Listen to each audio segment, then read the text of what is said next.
Paul was a question mark. Matt Lavoy had said he would be attending. Okay, well, we can give Matt a minute, I suppose, and see if he joins us.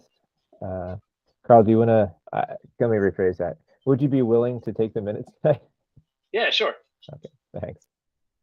There is a draft in the call to meeting that if you just want to type in it, that's what I was doing last night at management. It was over as soon as the meeting was over. I think we're waiting for Joe as well, right, Randy, to join us? Yes.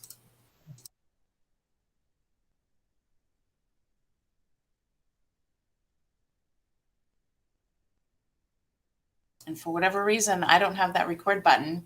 And I've been told that it could have something to do with transfer of ownership, but I didn't transfer ownership. So now I don't know what the problem is and why sometimes we can record and not. But Ed is on the call and Ed is streaming. So I Okay. do not believe we have to record in addition to the streaming. So I think Good. we're good. We still don't know what the actual problem is, but maybe we'll figure it out. I think it is potentially worse for someone to be watching it on public access than for us to actually be in the meeting on a Friday night. That would be, yeah. We're preempting the show with animated pickle or whatever would normally be playing on Friday evenings.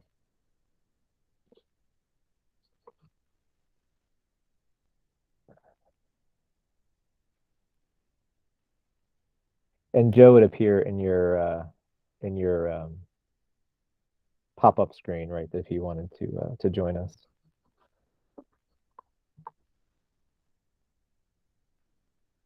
I'll see if I have his number to call Yeah, I him. was just gonna take a look and make sure he hadn't emailed me because he's usually on time. And he sent me an email 45 minutes ago saying he'd see us at 6:30, so I'm sure he's on his way.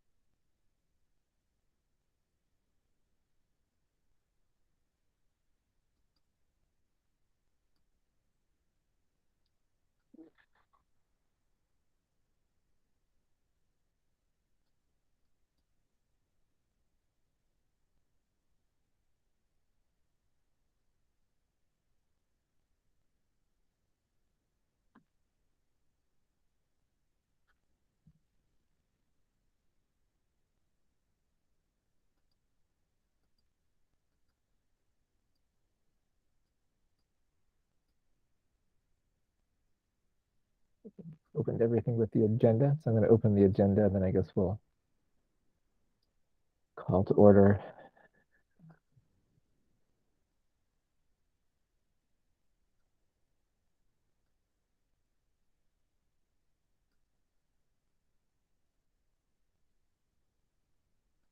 All right, so let's call to order. We can at least deal with the minutes while we wait for other people. So I'll call to order at 6:35 p.m. And we are live, I believe, right? Streaming on something. I talked to Joe and he's been trying to get in, but I'm not seeing him trying to get in. He's going to try again. Okay.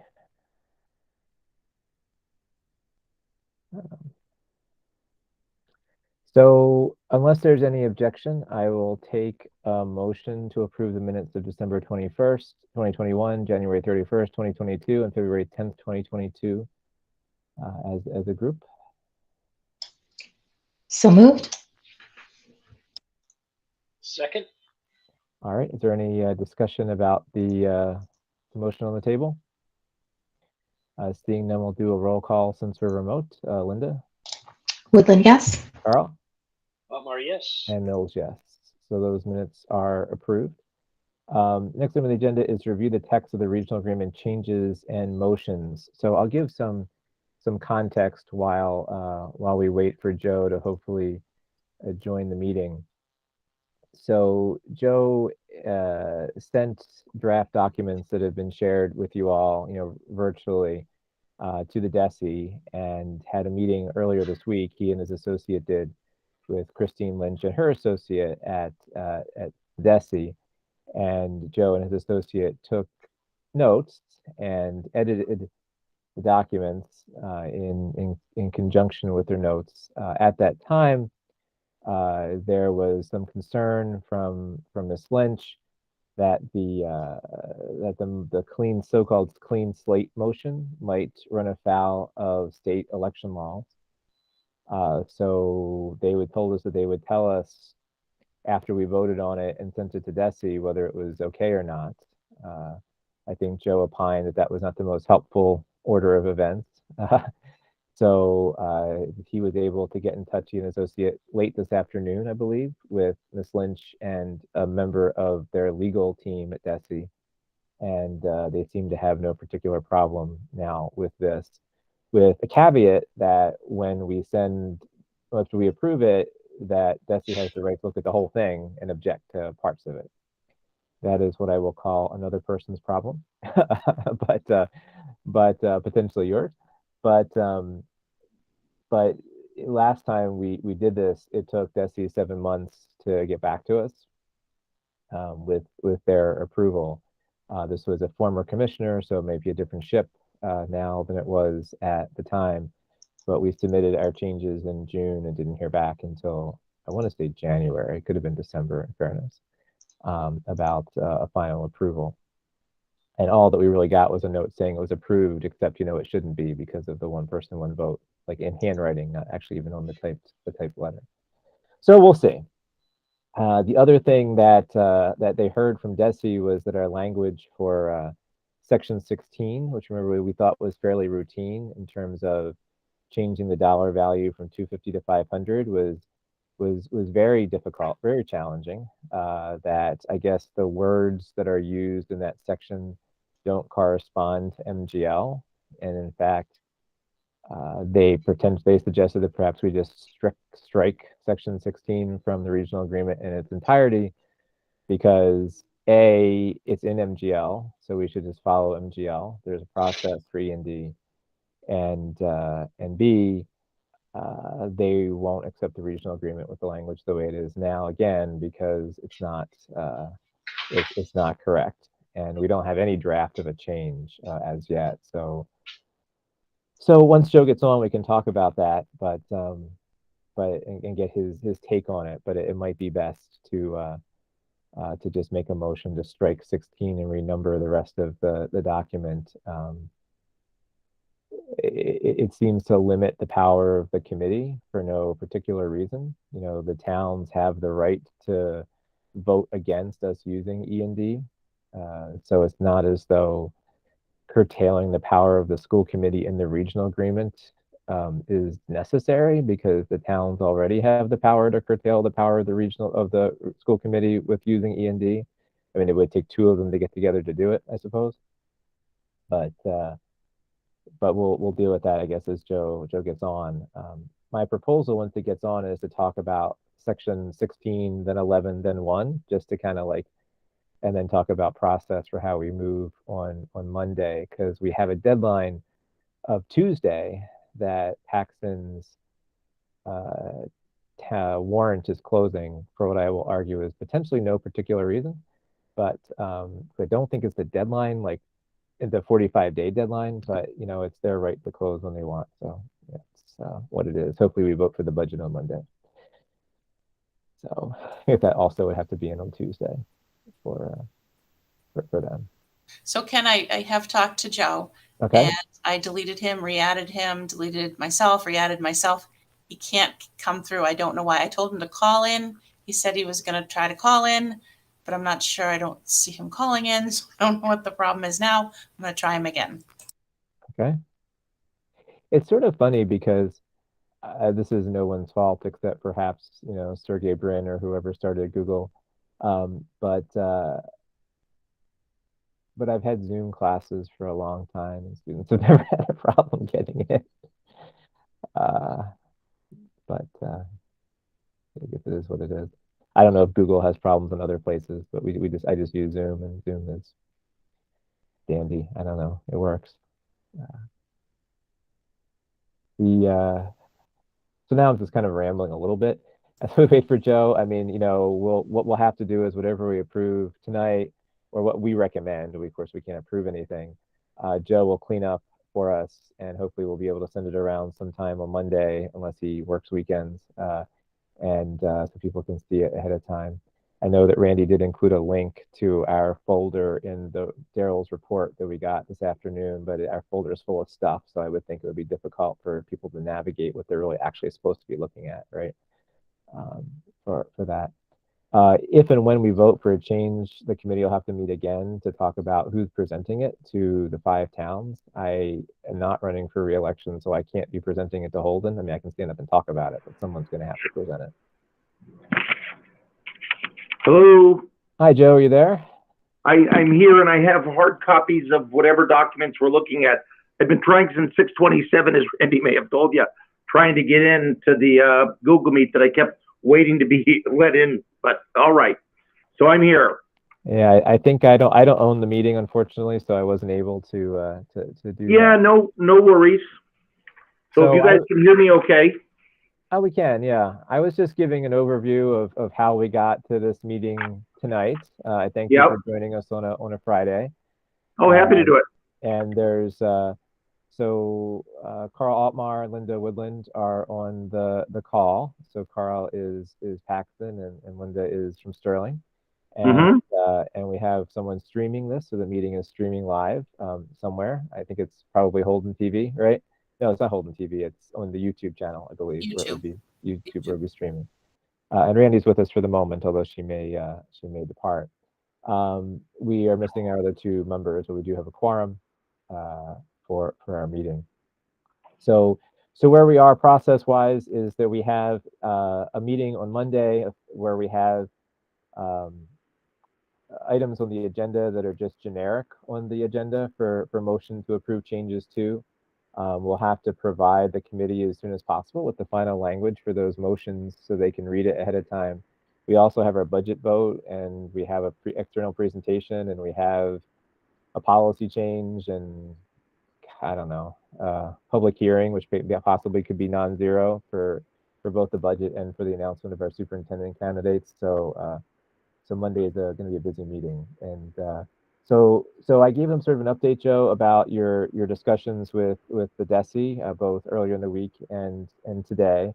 And my suggestion was that we work our way backwards, that we start with section 16, then section 11, and then section 1. So I filled them in on the discussion that you had with DESE with section 16. I don't have a document for that to share, because basically the document is, should we delete it or not? But do you want to give us a brief overview, and maybe, I don't know if recommendation is something an attorney usually does, but your take on what we should do with section 16? Yes, thank you. So even though that was, so when they looked at the document and they looked at section 16, the women with whom we were on the call, Christine Lynch and Michelle Griffin from DESE, indicated that they didn't really think that this section should be in the agreement. They said, we assume that you might be referring to excess and deficiency monies, though maybe you're thinking of something else.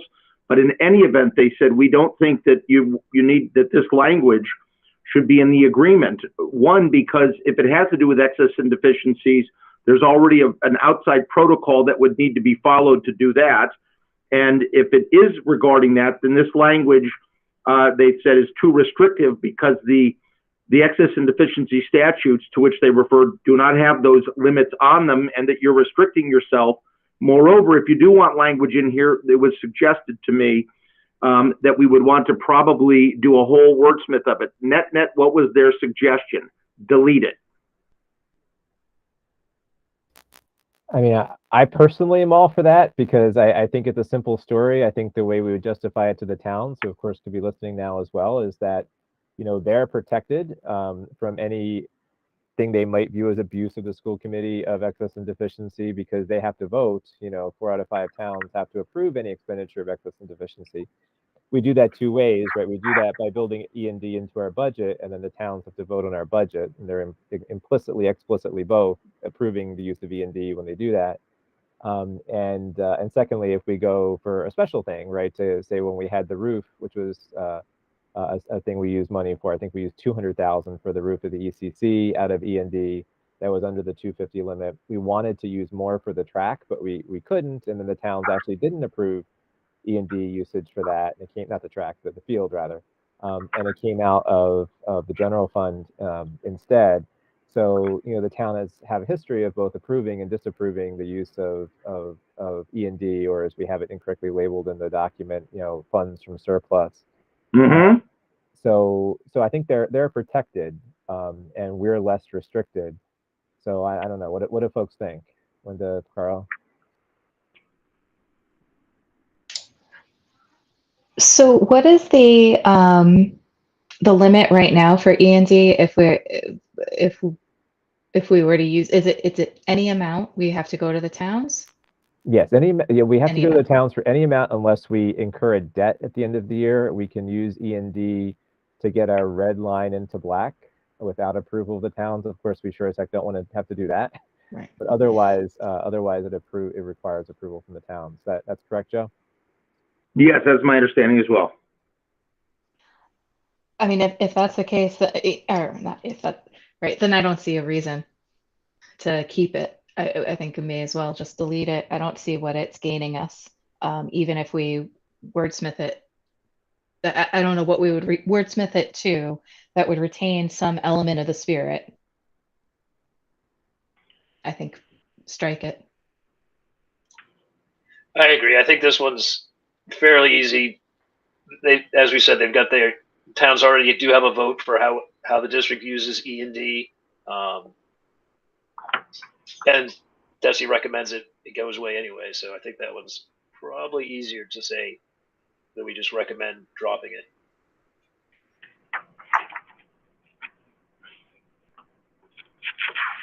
All right, just for thoroughness sake, could I take a motion that the ad hoc subcommittee recommends to the full school committee that we recommend deletion of section 16 to the towns? So moved. Second, let me type it up here for a second. Sure. And so I'll discuss it while Carl is typing. So Joe, we'd need, you know, motion language for the meeting, and then we would need language we would send to the town. So there is actually unfortunately a short timing of work that we have to give this to Paxton on Tuesday morning. Yeah. So we'll just have to have a letter and language for them, which is a tough deadline. Happy to help in any way. So Carl, are you good? So I just have recommended the full school committee that section 16.3 be removed from the regional agreement. Is it 16.3 or is that all of section 16? I believe it's just 16. Yeah, I think that's all it's in 16. Okay.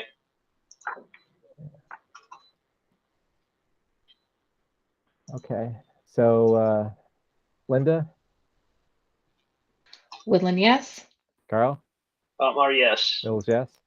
All right, so that is that. Our next discussion was on section 11 of the regional agreement. I will share my screen with a document that is going to be a redline version of what we saw. I think we did actually already see this earlier in the week, but let me share this screen. Make sure I have the right ones. I'm not sharing my email or something. Can't share my screen because I don't have permissions. Randy, are you still there? Yes. Okay. What do you want to? I don't know how to do that. You can't give me permission.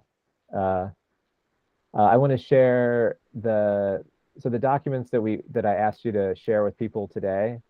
I was hoping to screen share the one that is, it's just got a number. It's like 04 347329 is the last digits of it.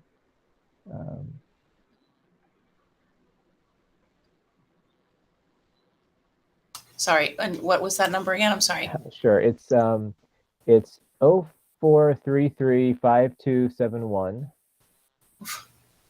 So is what I have as the name of the file.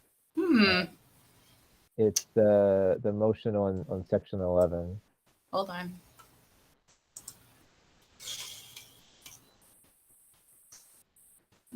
But there was wording. Is this one of the ones we sent today? I believe so. Yeah. So section 11. Section 11. I'm sorry. Yeah.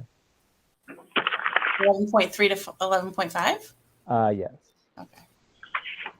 Okay. Just give me a second. Sure.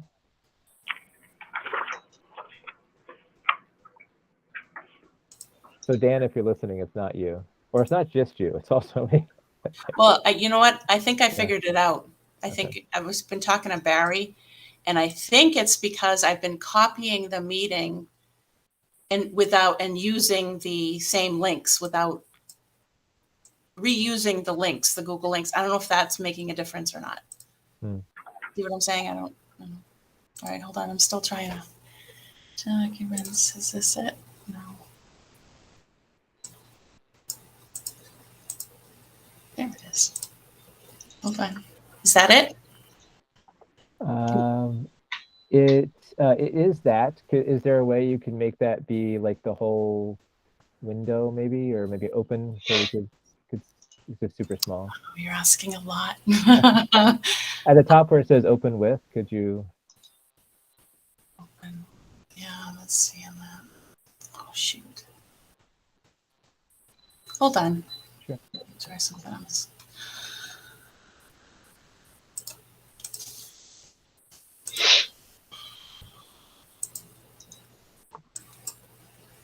So as Randy does this, I don't think there's any substantive change to the language that we looked at last time, save for the striking of the chapter 16. So it seems as though this section survived its review by DESE relatively intact. Is that the case, Joe?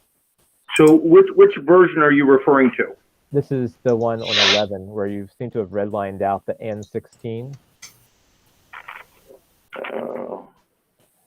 Okay, but I'm just asking, with the clean slate versus attrition. No, I'm sorry. We're talking about section 11. So this is the bit on the language for the assigning kids to school, like section 11. We were kind of working our way towards the more. Yeah. Oh, I'm sorry. Okay. So are you looking at 11.4? Is that what you're looking at? I'm looking at a motion amend sections 11.3, 11.4. Oh yes. Okay. I've got that in front of me. Yes. Okay, good. So that's what we wanted to look at now. And although it's somehow censor justified in the version I'm seeing, which is probably just a thing from putting it into the Google Doc, the version that we have is properly formatted that was sent to us with the PDF. But I don't think that there was any changes to the language here from DESE. Is that fair, Joe? Correct. Okay.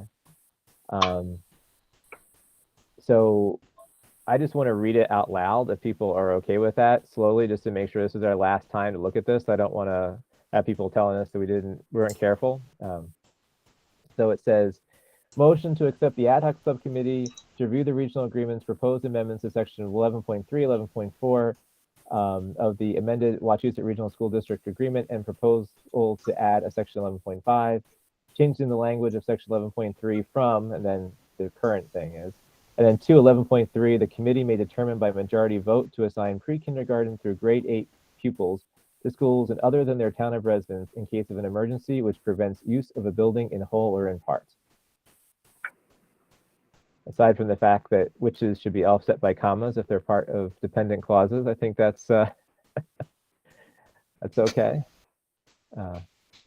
We probably mean that, but whatever. I'm not gonna wordsmithy this. What do we think of that language? I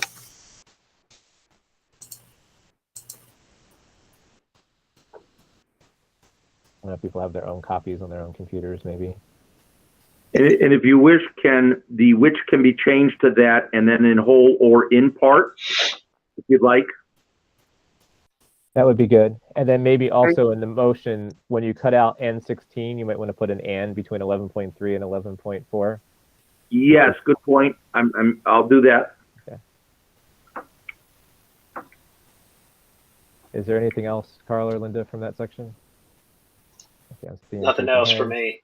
So the new language for 11.4, maybe parents/guardians may request attendance in any of the member town schools subject to approval of the superintendent or their designee, with the presumption the parents/guardians will be responsible for transportation of the pupil unless otherwise allowed by the superintendent or their designee.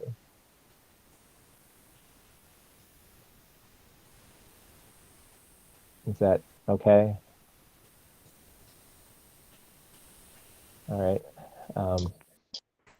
And then in section 11.5, the superintendent or their designee may assign pre-kindergarten through grade 8 pupils to schools and others in their town of residence for enrollment in special education classes with parent guardian approval, with transportation provided pursuant to section 6. The committee will yearly review special education programming and the choice of schools that host district-wide programs.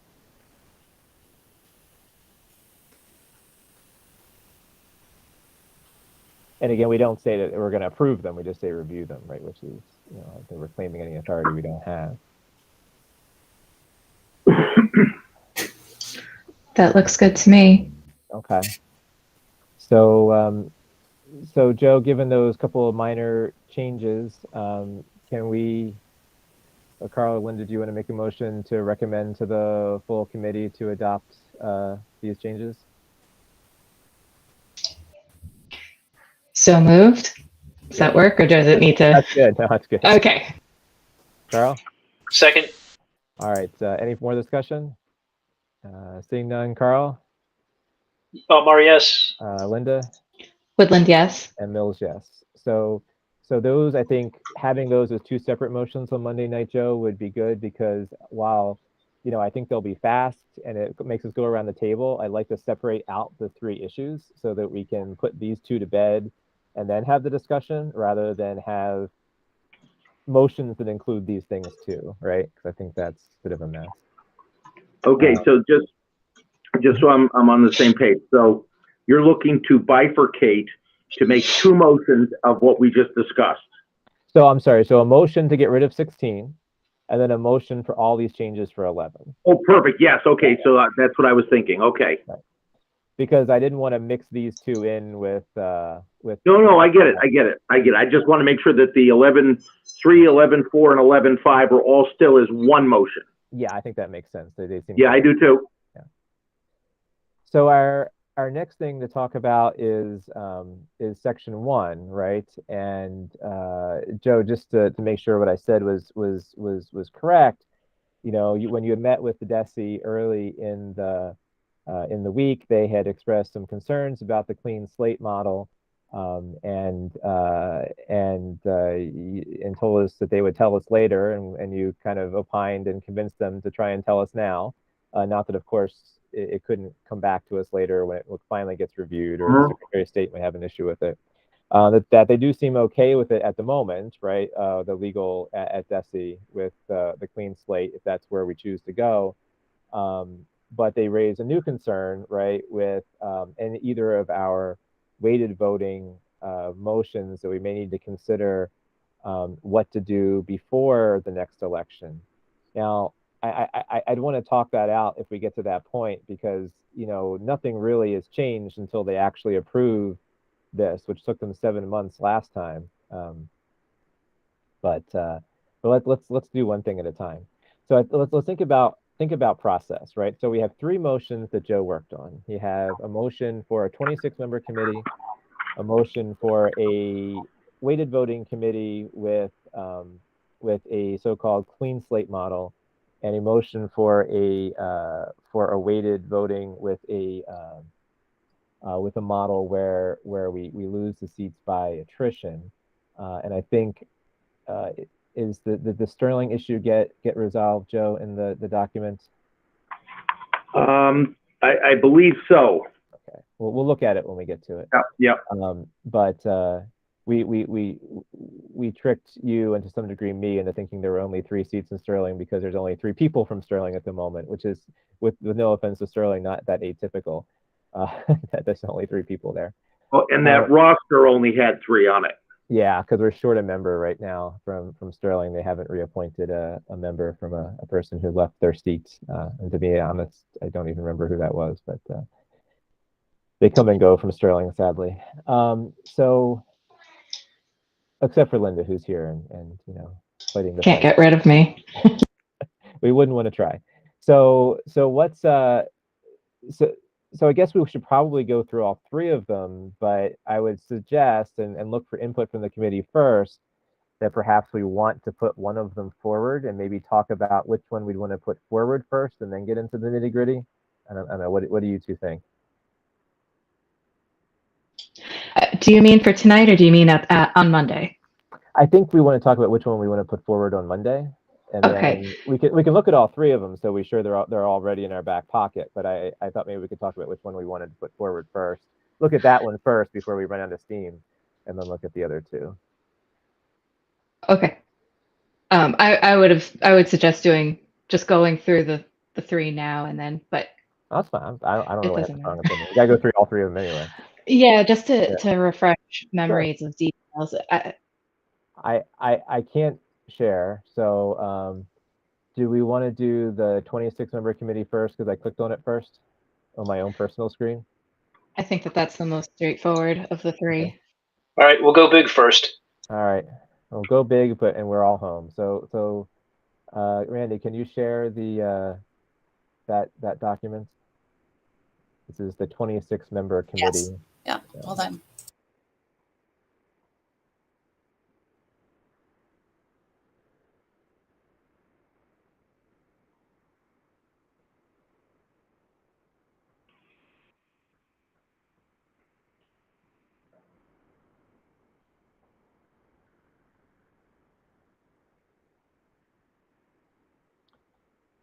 I do think there's actually something in here that doesn't make sense to me, but okay. So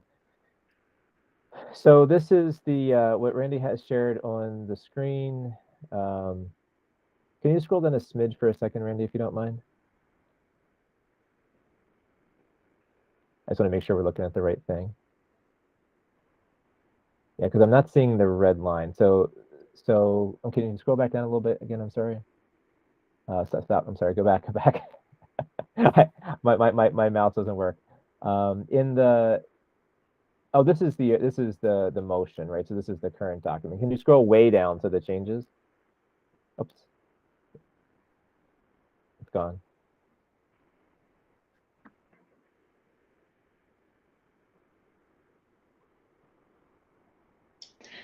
Ken, did you have a problem with sharing like right from the beginning? Because I know if I look at present now, I have some options.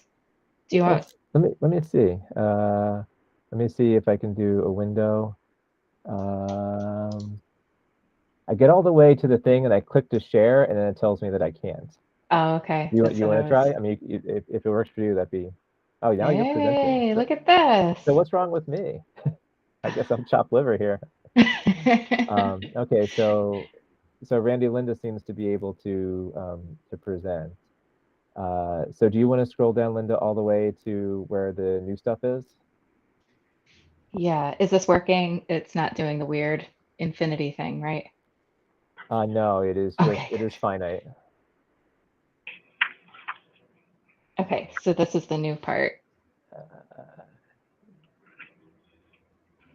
Although no, this doesn't happen to this isn't the most recent one, because there was a change that says with residency requirements, which I don't see in what you're showing. Okay. So the one you want the PDF one? Yeah, the PDF one. Yeah, there we go. That's what I got. Cool. I don't know if you can somehow just like download it and reopen it or whatever. I mean, I can see it, but I was gonna say right near the magnifying glass, you can hit the plus on that too. cool. Yeah, the sharing screen menu hides that. Oh. So Right. So Joe, do you have this document in front of you as well? I do, the one that was based upon the PDF with the color Yeah. changes in it. Yep. So I see one thing already that's not right in this, but we can go through it line by line. So Sure.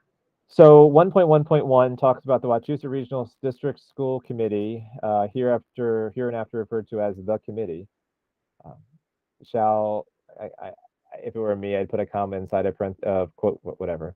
Shall consist of a total of 26 members. It makes me pain to say that out loud. Each member hereinafter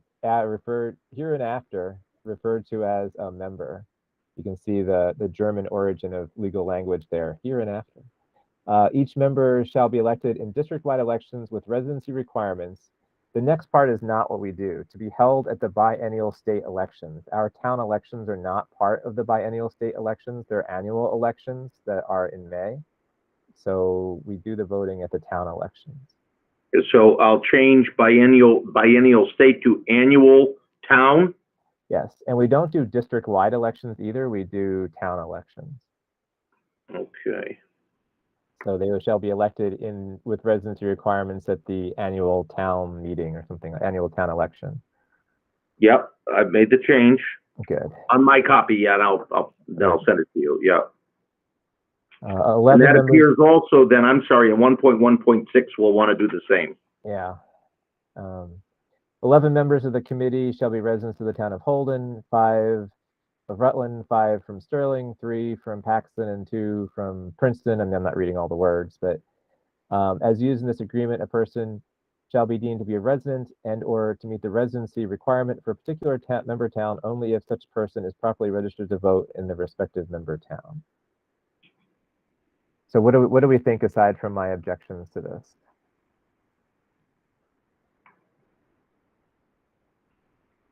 Are we good?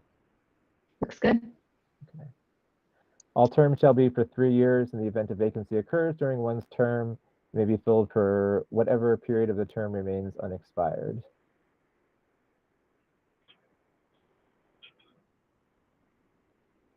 And that's okay that we're not saying who's doing that. I mean, it's the towns that do it, so that's... Yes, yeah. And I think that Desi liked this language. Okay. The number of members from each town shall be reevaluated by the committee every 5 years based upon member town population data taken from the most recent member town census data, as certified by the member town clerks. If a reevaluation pursuant to this section results in a suggested change to the number of members from each member town for compliance with statutory or regulatory law, such change, if desired, shall be accomplished by amendment pursuant to section 14. Okay. What is section 14? Amendments. Okay. I'm sorry, I'm just scrolling on my own screen. Okay, so it talks about how we do the amendments. Okay. So what do we think of those two sections?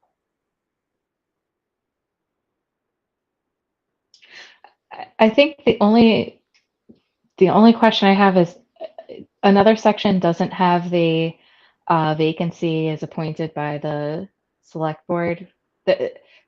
Who's doing the appointing?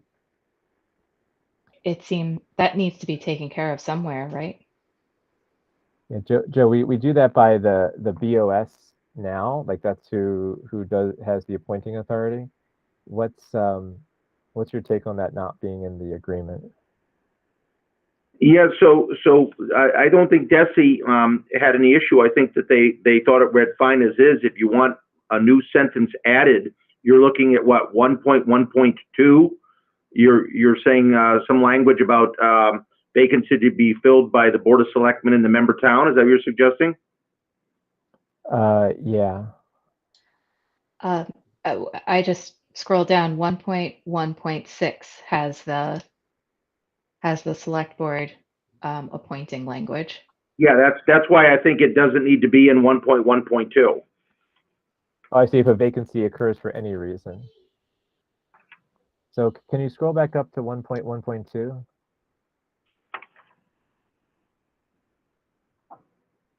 I mean, I guess 1.1.2 and 1.1.6 are a little, what's the word I'm looking for? Duplicative.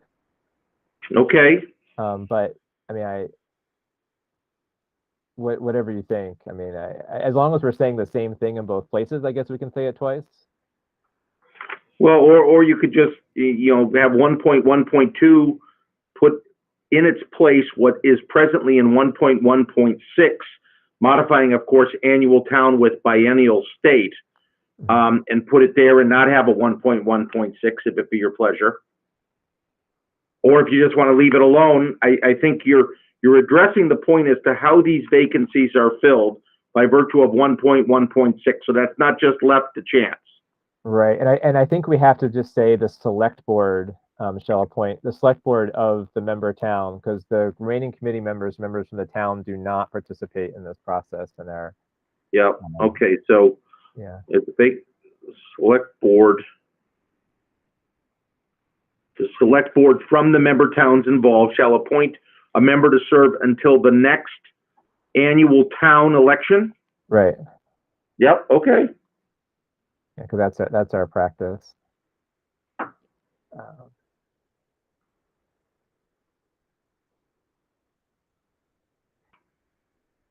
The towns would not be happy with us usurping their authority on that.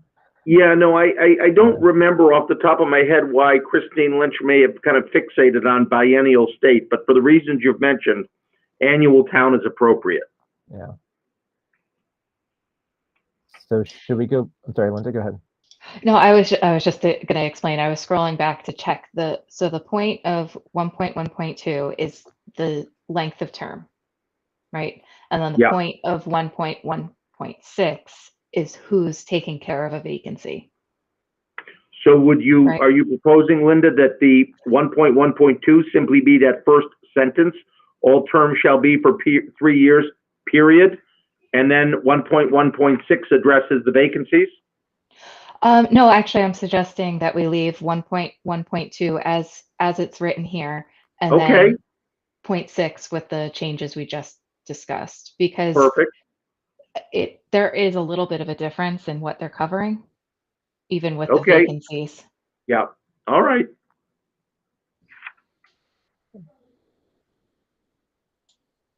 I wish I could get them to fit. I guess I can make it smaller, and then maybe they'll fit on the same screen at the same time. Not quite. But then you can't read it.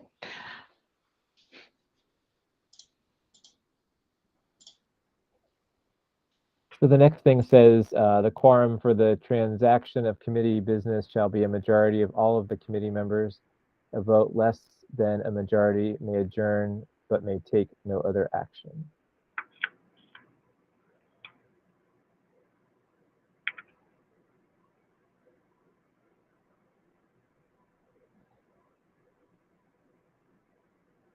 And that, would you mind just, so that, and you don't have to scroll down because we know 1.1.6 is the only thing. So I guess the question I have here, for clarity's sake, is a quorum for the transaction of the committee business shall be a majority of all of the committee members. And we mean like the actual committee members, not the seats, right? Yes. Okay. 1.115 says the quorum for the transaction of these subcommittees business shall be a majority of all the appointed members to the respective subcommittee. A vote less than a majority is defined in the section. In this section 1.14 may adjourn but take no other action. I don't get that little bit in the middle of that sentence. A vote less than a majority is defined in this section 1.1.4. Yeah, well, so this is not correct, but as defined in 1.1.4 may adjourn but take no other action. Okay, that's fine. The only other question I have about this section, and I guess I have to admit I spent more time looking at the other models, but in the other models we talked about let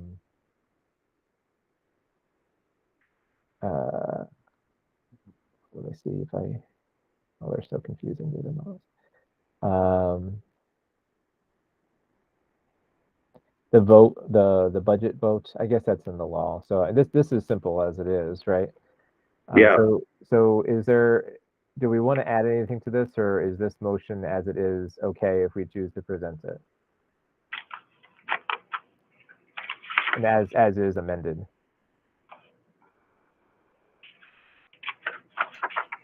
I think Yeah, I it's believe it okay. is. I mean, because it's talking quorum. It doesn't necessarily talk about like extra Yeah. super majority for budget or anything like that. It's only talking quorum. Yeah. And it leaves really to the towns how they're going to make this happen, which to me seems appropriate. We're not saying you have to add this seat and that seat then or whatever. I mean, the town clerks can deal with how they do that, because they're just adding seats, we're not taking them away.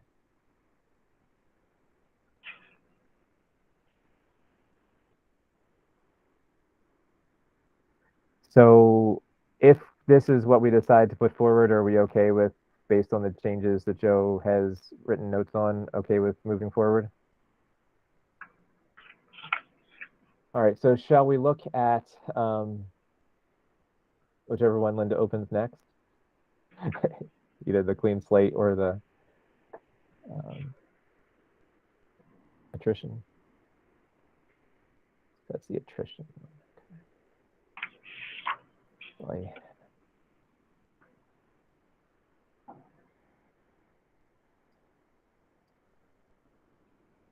Okay, so section 1.1.1, the Wachusett Regional District School Committee, hereinafter known as the committee, shall consist of a total of 16 members, each member herein referred after as a member. Each member shall be elected at their respective member town elections, which is correct, right? As detailed in section 1.1.1.1,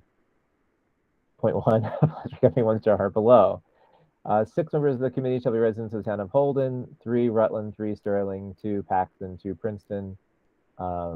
As used in this agreement, a person shall be deemed to be a resident and or to meet the residency requirement for a particular member town only if such person is properly registered to vote in the respective member town. All right. What do we think of that? And then there's a lot. So I'm going to read just the part that's not read, if that's okay, and we'll see what we think. And then maybe Joe can tell us why stuff got read. The decreasing of the size of the school committee shall occur as follows, commencing in 2023. The 2 members from the town of Holden whose terms are to expire in 2023 and have received the least and second to least elective votes shall have their seats abolished at the conclusion of their terms in 2023. The 2 members from the town of Holden whose terms to expire in 2024 and who have received the least and second to least elective votes shall have their seats abolished at the conclusion of their terms in 2024. The member from the town of Rutland whose term is to expire in 2024 and who received the least elective votes shall have their seat abolished at the conclusion of their term in 2024. The committee shall recalculate the weight of each member's vote pursuant to section 1.1.2 every time the member of members on the committee changes. So we do have to add the Sterling back in, right? So I would, because Sterling was messing with us there. So that gets us to the right numbers. Randy, are you on the line? Yeah. You seem Well, I excited about am. I'm here. I didn't know if we know how many people's terms expire in what years. That's probably a loaded question to ask without pre-warning. Sorry, but I do. I do. Hold on. I just want to make sure that it's staggered in such a way that makes sense.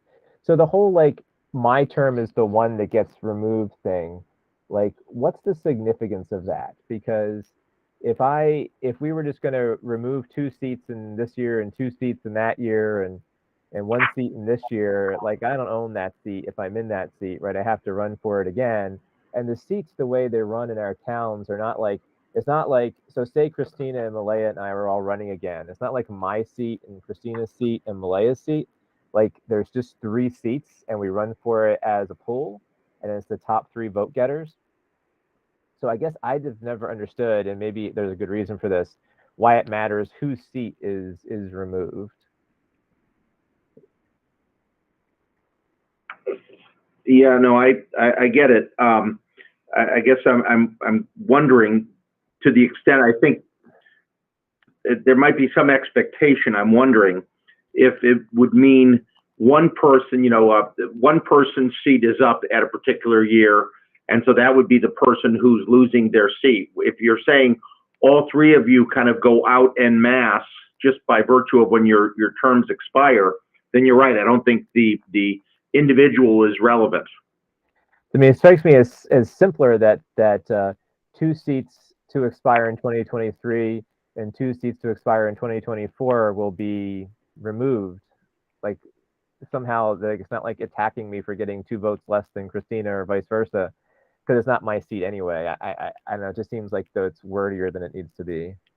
The only thing I would ask Yeah. it would be if there's something in like Mass General Law for elections that talks about like if someone is an incumbent, because like for example, if next year if it's you, Christine, and Malaya, but there's only 2 seats, one of you doesn't get to be listed as an incumbent because you can only have 2 incumbents for 2 seats. That's the only thing I can think of, is that if there's something that pertains to listing someone as an incumbent on a ballot. Yeah, that's a good question.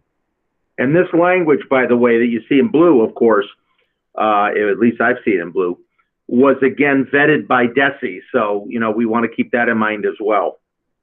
Well, we wrote it, right? So it's not as though it was DESE's idea. No, you're right. Okay. So Ken, I came up with 8 come up in 2022, 8 in 2024, and 6 in 2023. Do you know the town distribution of those? I do, Okay. but that's going to take me a minute. Sure. Because I have it. I just need to just sort it differently. It doesn't matter for Princeton and Paxton. It's just the other 3. Oh, okay. Yeah.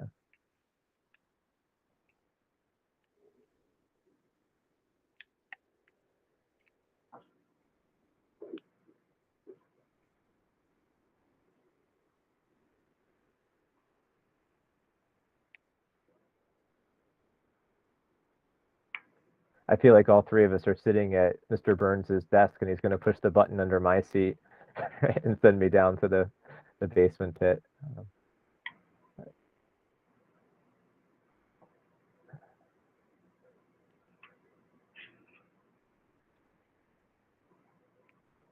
Because in a way, it's more like musical chairs, right? It's like, okay, the 3 of you are in those seats. We're pulling 1 seat away. You all circle, and whoever else wants to come in can circle, or you can leave, right? But then there's 2 seats to sit in now, and not 3. So do you want me to go through the towns? Yeah, would you mind? Okay, sure. So for Sterling, I've got 1 in 22, 2 in 23, and then you have your vacant seat, which is up in 24. And in Rutland, you have 2 seats in 22 and 2 seats in 24. And then Holden's going to take me a minute. So Holden in 22, you have 4 in 22, 3 in 23, and 3 in 24. And did you want Princeton and Paxton or no? No. Okay. I don't know that that's right, though, because there's only 3 seats this year. I mean, there's the 1-year seat for Holden, but because Christina and Malaya and I were definitely elected a group of 3, and then maybe I could be wrong. Barry Delancise I have as 22. I think I'm wrong. I think you're right. So it's just. Well, Barry's is in a 24 seat, so right, I think he has a 1-year term. So it's his 3-year cycles for 24. Yeah, Barry was appointed. So I think that his seat that's coming up is a 1-year seat. Again, it's not his seat, but and then Christina and Malaya and I were 3-year seats. So I'm pretty sure on the Holden ballot this year there's 3 3-year seats and 1 1-year seat, and that the 4-year seat is actually 23. But either way, it doesn't super matter. If 2 seats expire, if we get rid of 2 in 23 and 2 in 24, that would have us be probably 3, 2, and 1 in Holden, which isn't super ideal, but it is what it is, I guess. As opposed to it being 2, 2, and 2. I can see the town clerk being a little bit unjazzed about that. For Sterling, then if we got rid of a 23 and a 24, that would actually be. It would just be 1 in 2023. So that'd be 1, right. 1, and 1. So that would be great, right? Yeah. And then for Rutland, if what you're saying is that there's 2 in 22 and 2 in 24, then that's, I guess, the seat to expire in 2024 is what it has to be, because there is none in 2023.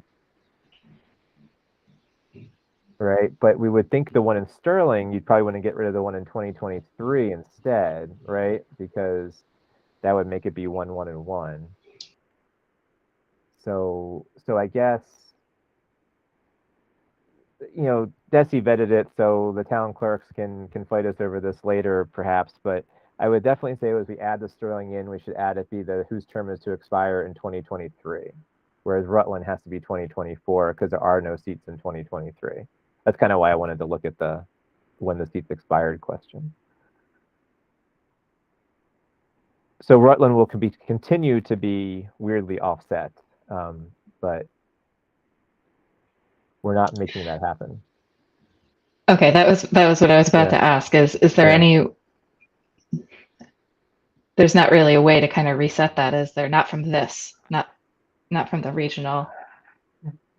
Probably not. I mean, couldn't we in the regional? I mean, like, couldn't we say that Holden loses 1 in 2024, 2 in 2025, and 1 in 2026? Down to 2 every year. It would stretch the attrition out an extra year. But I mean, I think is 2-2-2. Not being a member of the committee going forward, I don't want to make it complicated for you. I think getting this thing bloody over with would be as quickly as possible. It would be good.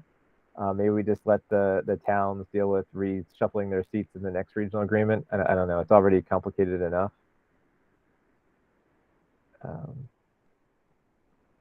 But Joe, we definitely need to add the language for Sterling, and it has to be 2023. Yeah.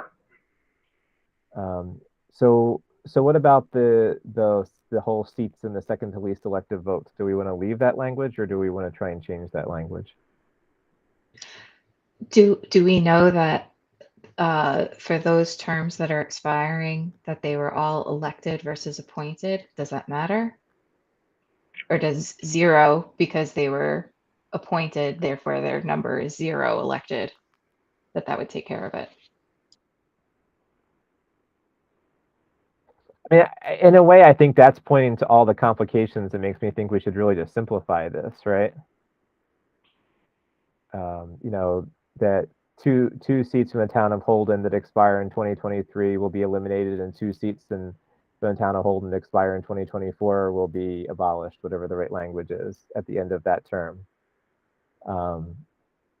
Rather than attaching it to people, because I think you're right. That's a complicating factor, right? If you're appointed, if you filled in a 1-year seat to fill out the term, but you did it in a popular year, where maybe more people voted because it was contentious, and now you got 1,000 votes for the 1-year follow through, where somebody else got 300 because it was one of those uncontested nobody voted years.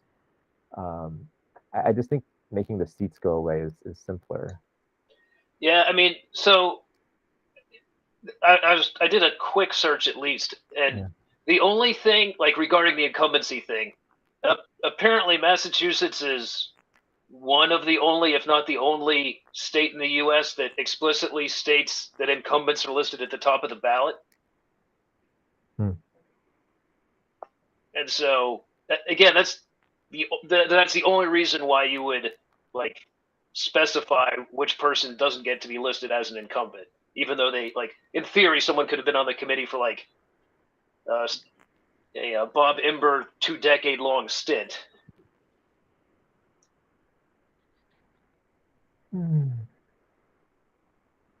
I mean, but for simplicity's sake, I would argue it's just easier to not have the vote getting language, because then someone would have to look up, like, you're going to have to go back and, like, look up election results from years past, and then if someone had dropped off and then is in a appointed seat, like a 1-year gap, like a 1-year seat going up against someone in a 3-year seat, it seems like it adds a lot more It adds a lot more confusion than just saying you're going from 3 seats down to 2.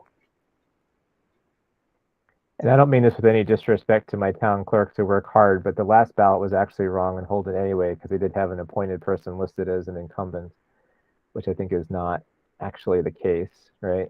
That they're not an incumbent if they're appointed. So what do we, I don't know. What do you think, Linda? I think, all right. So I wish I had thought through this earlier and done some pre-research here, but the my thinking is, since it's a you're not running for one of the 3-year seats, right? You're just running for a 3-year seat, not a specific one, and it's whoever gets the most, right? Correct. That it makes sense to just say that 2 of the seats are expiring in 2023. And so that means that there will be 1 seat on the ballot for May 2023, right? Right. And the same for 2024. I think that when it comes to listing, yeah, I'm sorry. I thought I was going somewhere, but I'm running into the same thing, right? So if we have to list the incumbents, how do you list that when the seat is gone? Right? They weren't incumbent to that 1 seat. Or is that really outside how this is That done? might be a problem. That might be a problem for the town clerks to figure out, since they're the ones who will go about actually like having to print off the ballots.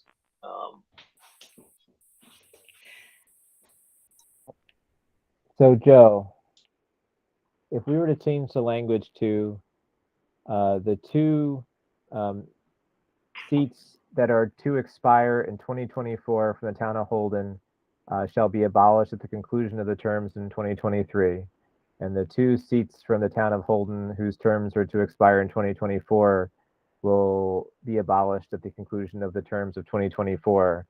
Is that sort of language, not knowing what Desi would say, is that sort of language seem Yes, reasonable? I think it seems reasonable. I'm happy to modify it. Okay. I think it just makes things smoother. Yep. For the reasons we've just been discussing. Yep. So the last language in that section says, the committee shall recalculate the weight of each member's vote pursuant to section 1.1.2 every time the number of members on the committee changes.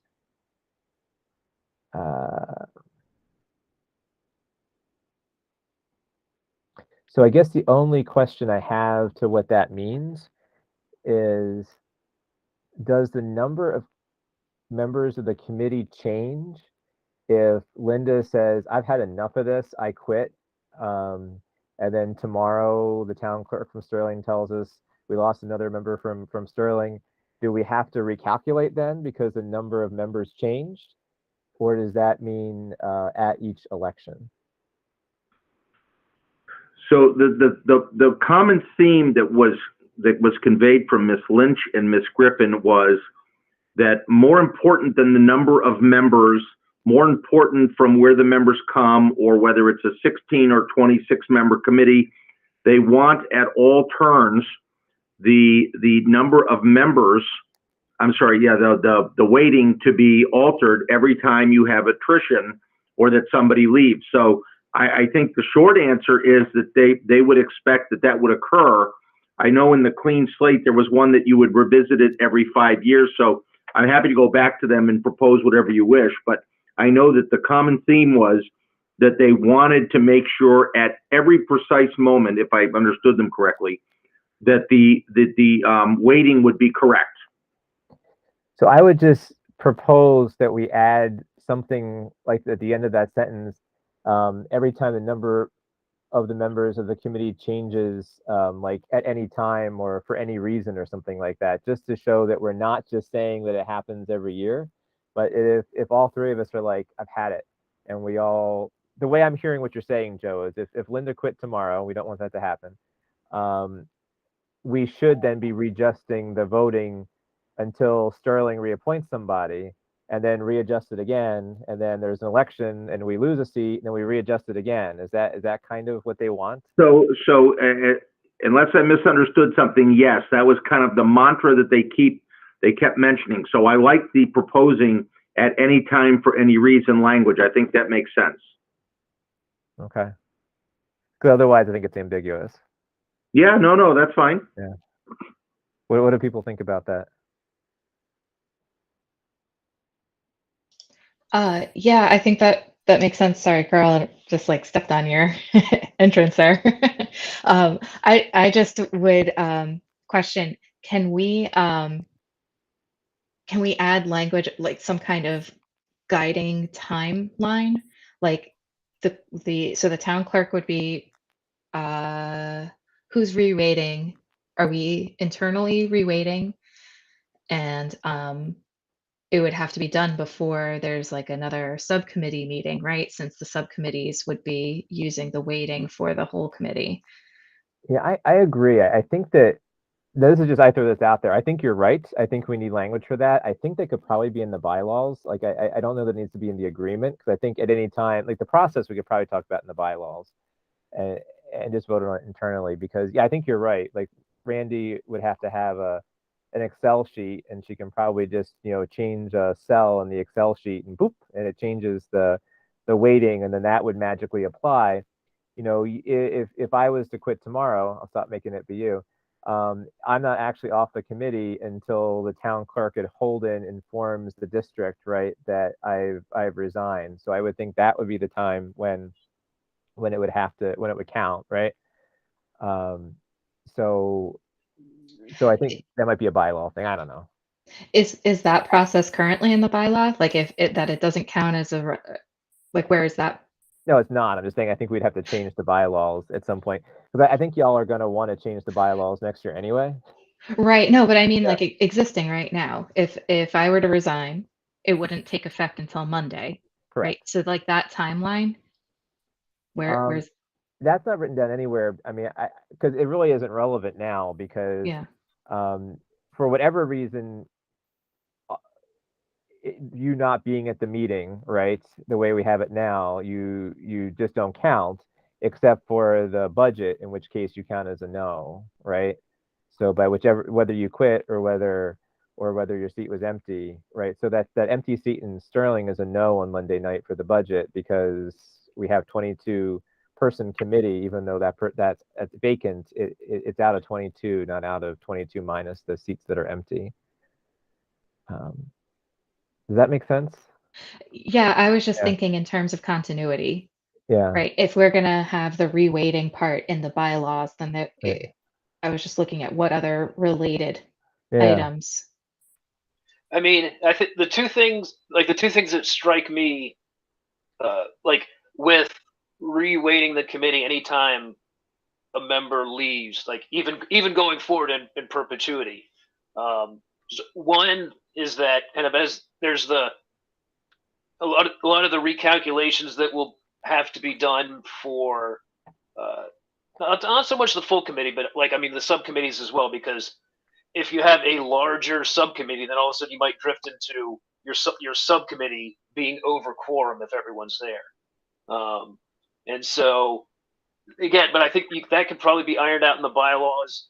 The only other thing that could come into play, and I mean, it could just be one of those things like here in Paxton, say Scott and I always vote opposite, and then I decide to throw in the towel. The town likes the way Scott votes, so they just choose to sit on an empty seat because Scott's vote's now counting twice. Yeah, just nothing we can do about that, right? Well, I mean, is that? Yeah. I mean, is that? That's a question. Like, if we go with seats changing with the weighting changing instantaneously, then we can't do anything about it. But if the weighting's based on seats and not members, then the town's incentivized to fill the seat, because while the seat's empty, they're not getting twice the votes or whatever the number would be. Well, I guess two things. One, I'm hearing Joe tell us that DESI wants it to be that way, and we're already changing some of the language, so we probably shouldn't change it more. Secondly, if I was on the BOS and I was, I think I'm uninclined to play that game. If I was going to play that game, I just find somebody to a point who I know is going to agree with me. Like Yeah. it's not hard because they interview them, right? So I think the town would be more likely to find someone to a point that they agree with than to just rely on member Runston to be their pawn. I don't know. Joe, I'm sure we're making Joe nervous about changing a lot of the language that DESI hasn't seen and then voting on it without them seeing it first, which we'll have to do. But I think we can't litigate every complication.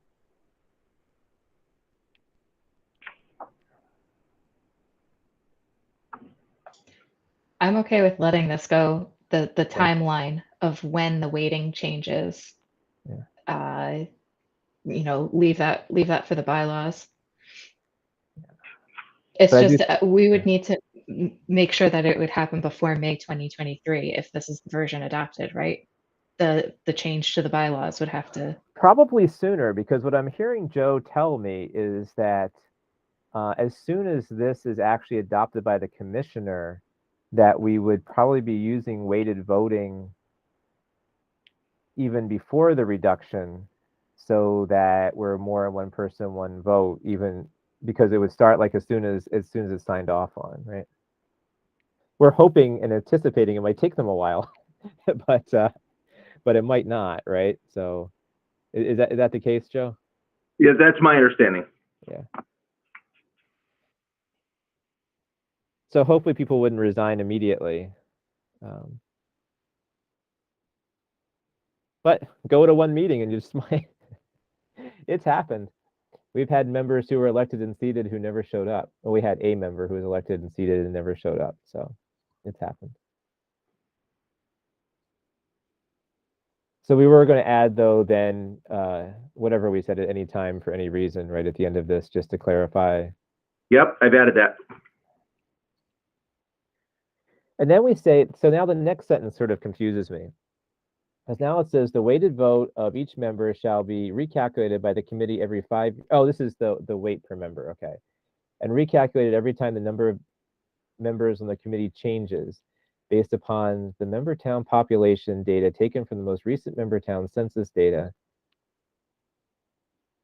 and certified by the member town clerks, and shall be as nearly as possible in direct proportion to the population of the member town compared to the population of all member towns combined, so that when the actual weighted vote of each member, so that the actual weighted vote of each individual member is as nearly equal to 1 as possible.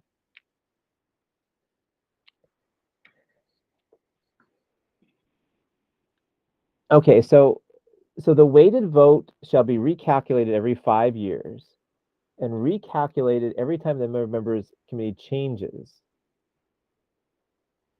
So every time the committee, so I'm a little confused by these all being in the same sentence. So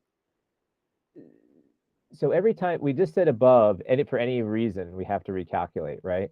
So if for any reason the members change, do we have to go back to the census and do that too? Or is the census every 5 years, but we just redistribute when the members change? Yeah, that's what I think it is. Which one? I'm sorry, that was not a yes or no question. The latter. Okay, so I got off on a rambly tangent of just me talking, like it's faculty issues. So can you restate what you think is actually what we mean by this? So you were asking, right? So the prior sentence 1.1.1, the reference to it changes every time we have any committee change for any reason, right? The number of members. And then the other one is you're doing it just for 5 years, just based upon the census.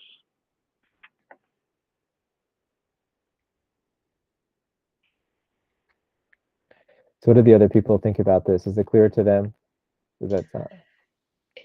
It reads to me like we're saying 5 years, but we're going to act like it's constant, like every year.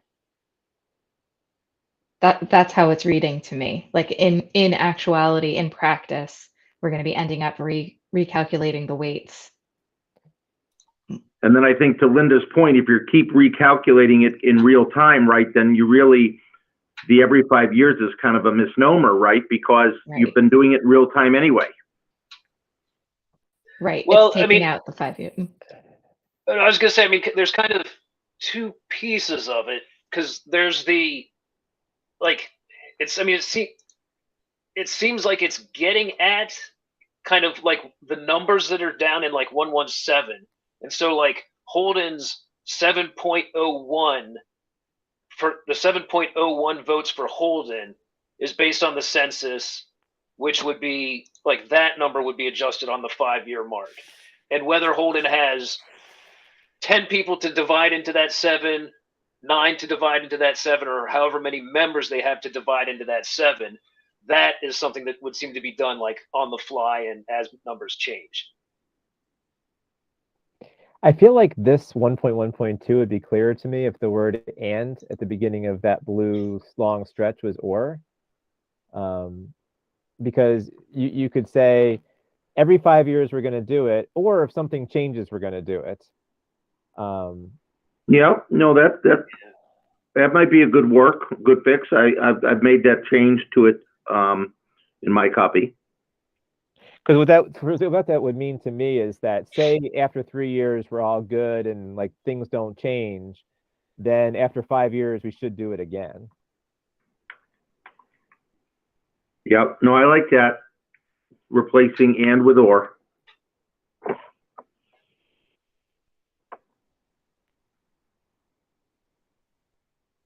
Do we want to reword any of 1.1.2 aside from that?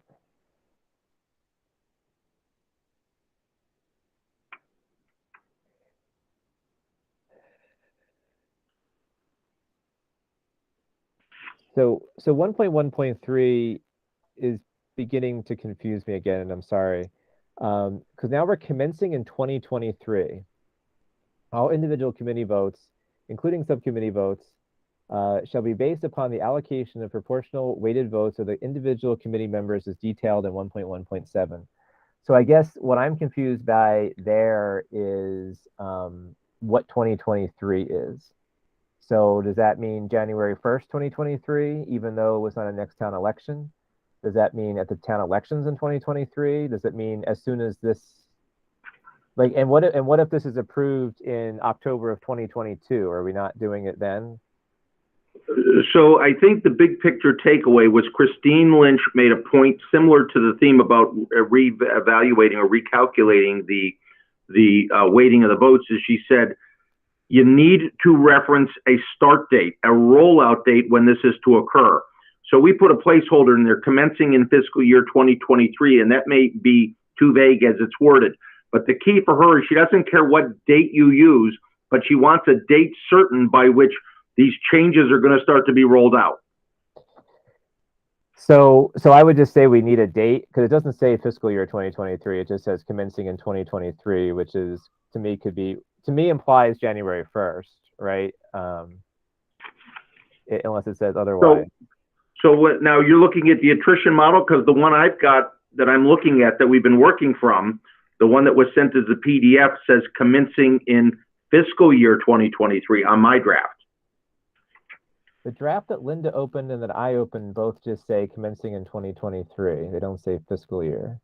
Yeah, so that's got me curious as to why my document looks different, but okay. Yeah, I don't know if maybe if yours is. So I emailed you, Ken, probably at, I don't know, 6 or 6:30, whatever it was, before the meeting. Okay. Yeah.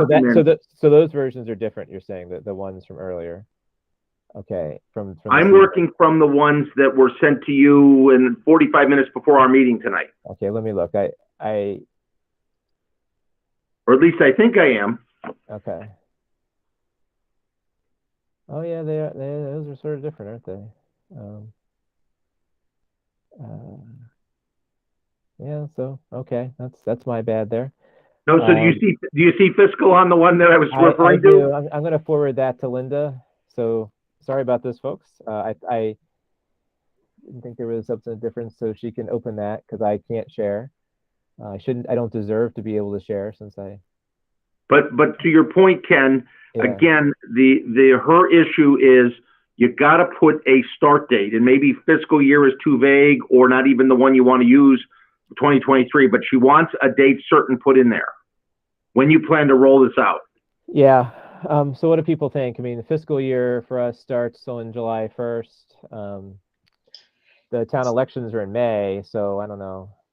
Well, so I was just thinking of the timeline. Okay, so we put this to this committee. It comes to the town warrants in May, Yeah. and then that July. Are we going to get this back approved from DESI by July if we're sending it to them after the town elections in May? Last time it didn't come back till the end of December. Right. So I think that fiscal year 23 is an optimistic turnaround from DESI, right? Yeah. So you Could could we- absolutely change that to 24. Could we?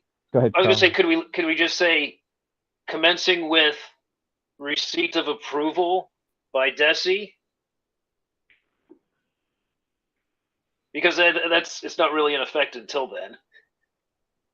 Yeah, but I think that's just too vague. And then if somebody's reading this document, they're going to be like, well, what year are you referring to? I mean, you really would have to enumerate, it seems to me, the approval from DESI that was submitted in or about the spring of 2022. You know, again, I really think you want to pick some period of time. You could say the elections next occurring on or after July 1, 2023, or the start of fiscal 23, which then, if it's true that the elections are in May, you're really talking elections in May of 2023, which will likely be well after when DESI gets back to you. Yeah, could we just say commencing in May 2023? I mean, Yeah. we usually don't have meetings in May, right? Until Or I mean, or could we say commencing at the 2023 organizational meeting?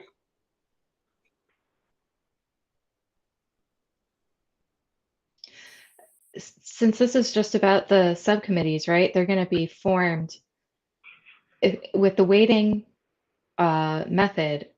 The way subcommittees are going to be formed is going to have different considerations, right? Because so it wouldn't make sense to me to have this weight apply ahead of reorganizing the subcommittees, knowing the weights.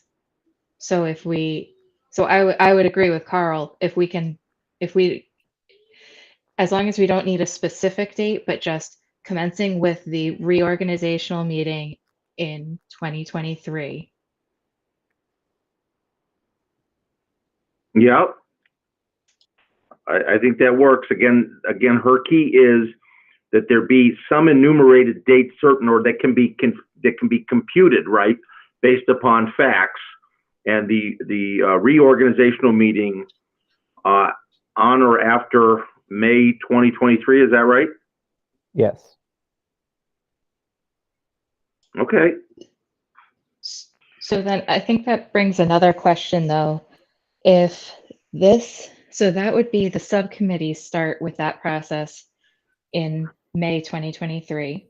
Well, this says here committee votes, including subcommittee votes. Oh, okay. Doesn't just say subcommittee votes. Yeah. Okay. Then that would change what we were talking about earlier with as soon as we get the approval, we would be weighted. If we get the approval in January 2023, nothing will be weighted until the reorganizational meeting in 2023 based on this section. Is that right? Or do I have it mixed up?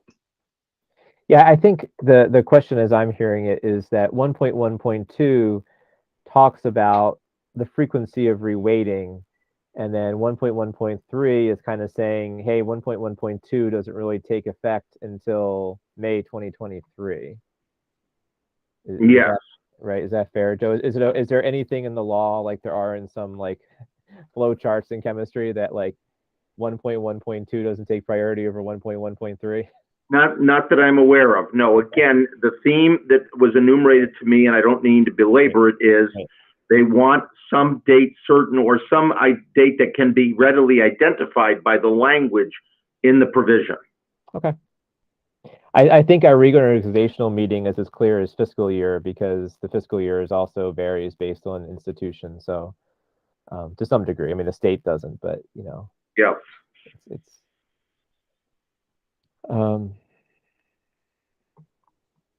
this one's more complicated.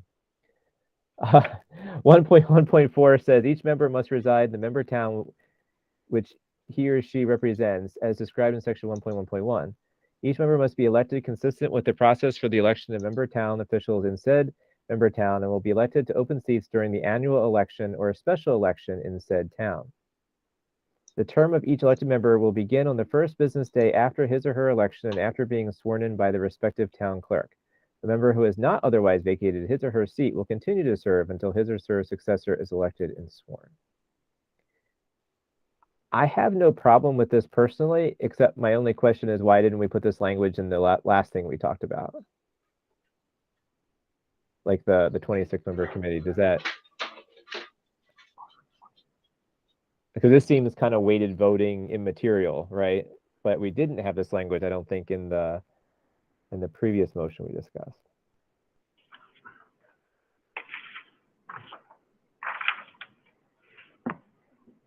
Yeah, so in the other version, the 1.1.4 is on the quorum. So if you'd like, I could add this as a 1.1.7 to the 26 member, just so it drops in at the back of what's already there.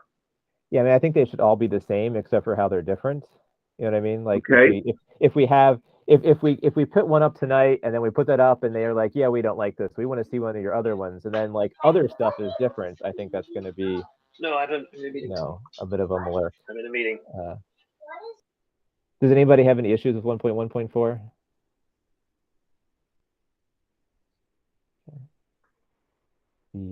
The dog seems to approve or not object. The foxes were howling here on my end. Your dogs wouldn't like that. So 1.1.5 is, except as otherwise stated in section 1.1.1.1. I don't have to read this out loud. In the year first following the acceptance of the amended regional agreement by all member towns and the Commissioner of Education and Secondary Education, hereinafter referred to as the Commissioner, each member shall serve a 3-year term after being duly elected to a 3-year seat at the member town's annual election. Okay. Any comments?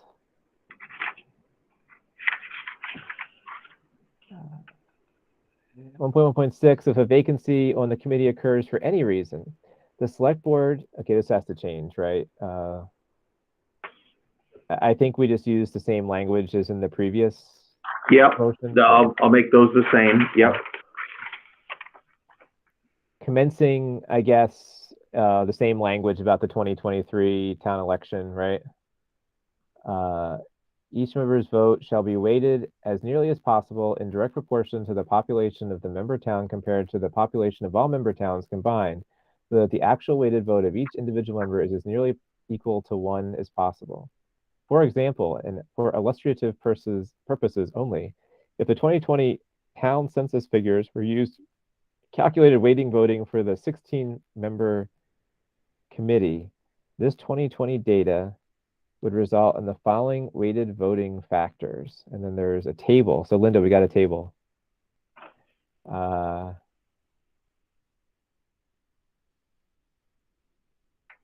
Yeah.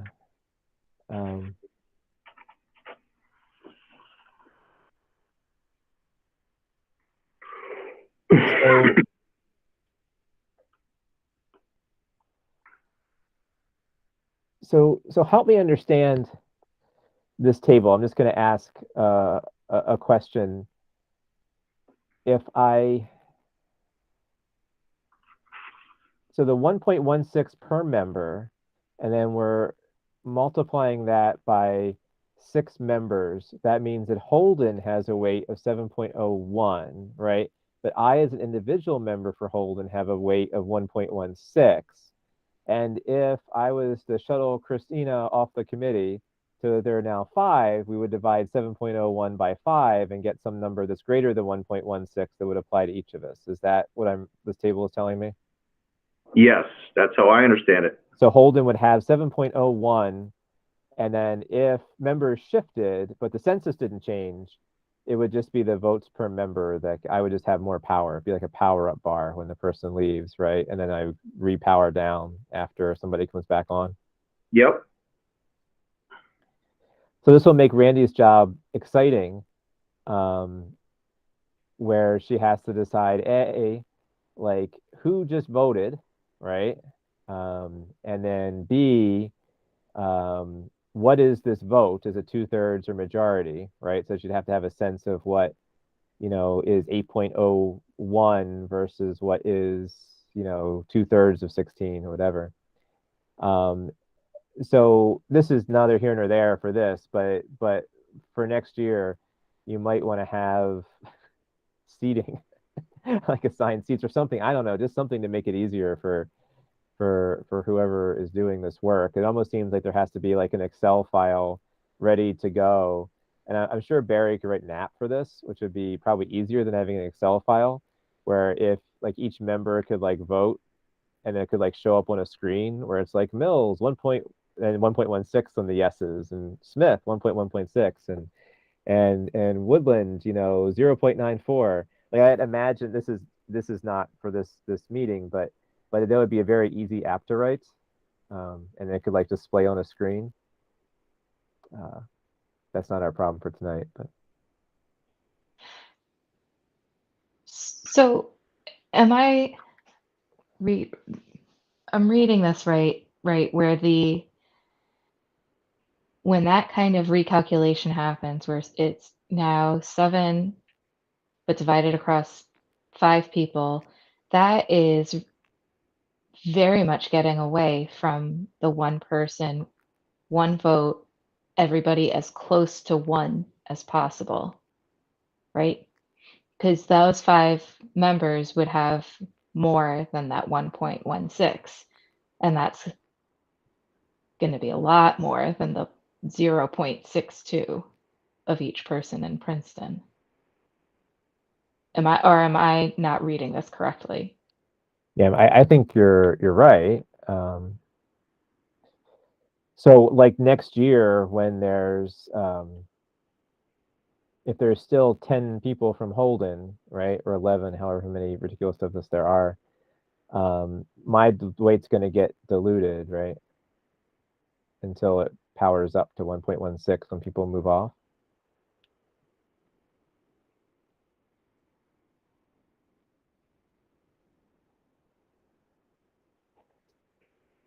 And same for per person in Rutland and Sterling before we go down to 3. Yeah. Yeah.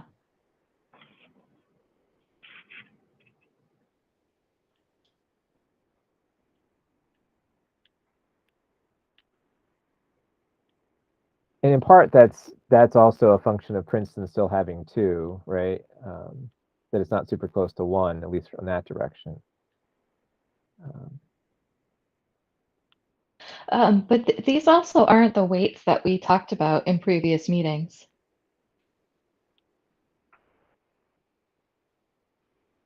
I remember that Princeton, each member was centered on 1. Yeah, the way I had done it was different. You're right. When Joe has showed us things, he showed it this way. When I had originally done it, I made Princeton 1 and everybody else greater than 1. Right. When Joe has shown us these drafts in the past, he's always taken this approach so that the voting weight equals 16. I think they're both doing the same mathematical thing. I think it's easier to swallow the other way. I don't know. It seems very stark to see 0.62 versus 1.16. even if that's the same, ratio, it just seems farther off from one person, and as close to one value as possible. So I think you could do these maybe either way, to Ken's point. This, as you're looking at it, was viewed by DESE, and they gave it their, Pope's blessing, if you will, as they looked at this. So this didn't cause them any concern. But if you want to change it further, we can do whatever you wish.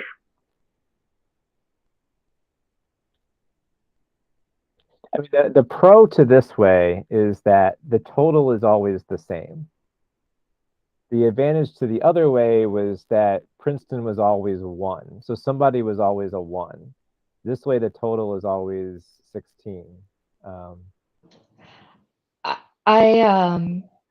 mean, my instinct is that we should be dealing, like, every person is a whole person at baseline. And so it just in terms of feelings, I feel reluctant, because then it looks like, oh, Princeton has a half member, like that. It doesn't seem, I don't know, maybe it's just a matter of semantics, but on the other hand, I am sensitive to DESE saw it this way. I mean, the mathematical change would be that everything would be divided by 0.62, right?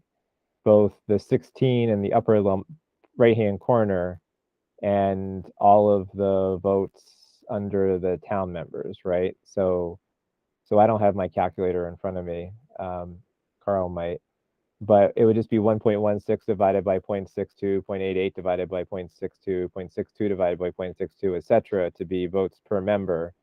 And then 16 would be divided by 0.62, and then all those other things would be summed up. So I guess in one hand, I think. So yeah, so like when matter. the 16 you divide it by that 0.62, that gets you to 26. So go figure. Yeah, so that's so all of our numbers work out. It's just kind of if you were to make it like the Princeton person is 1 vote per member, then you would basically you would take you would adjust the votes for, you would have 16 people giving 26 votes. So each person from Princeton would get 1 vote. Each person from Holden at the 1.16 when you finally get down there. So instead of each person at Holden would actually be getting 1.9. So I'm sympathetic to what you're saying, Linda. I think the only reason the 2 reasons, and I'm sympathetic to it because it's the way I came up with it in the first place. So I don't disagree with you. But I guess the reason why maybe this is better this time is because as things change, like maybe it's easier if the total is always a total. I mean, I don't know. Like, did I get to 8.01?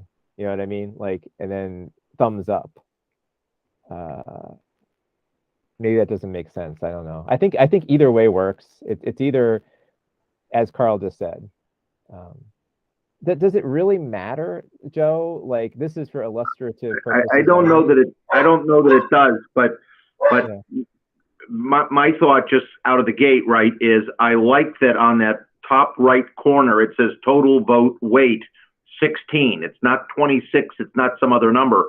But to Linda's point, you're right. You cannot simultaneously have that total weight, voting weight equals 16, while simultaneously having Princeton at 1.0.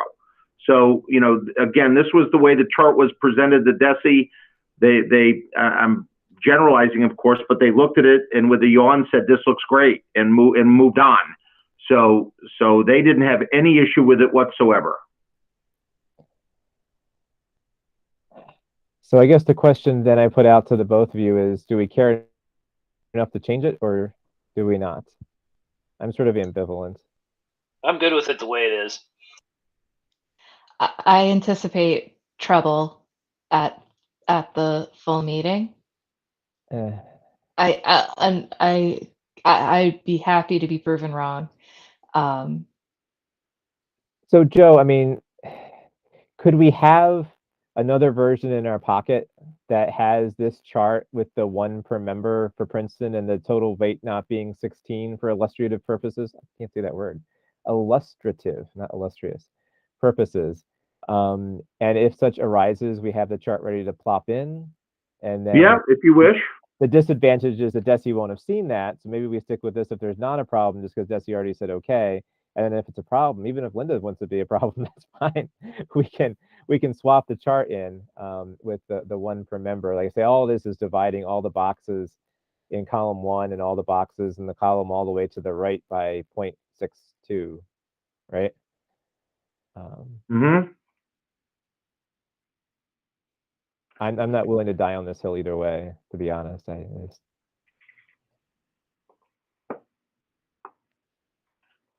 I mean, I think part of it will just be able to. I mean, part of it I think is just being able to kind of conveying to the committee kind of why the numbers look like the way they do, and like the reason that the Holden members are going to have almost twice the vote of a member from Princeton is because Holden has a population 5 times that of Princeton, but they only have 3 times as many committee members.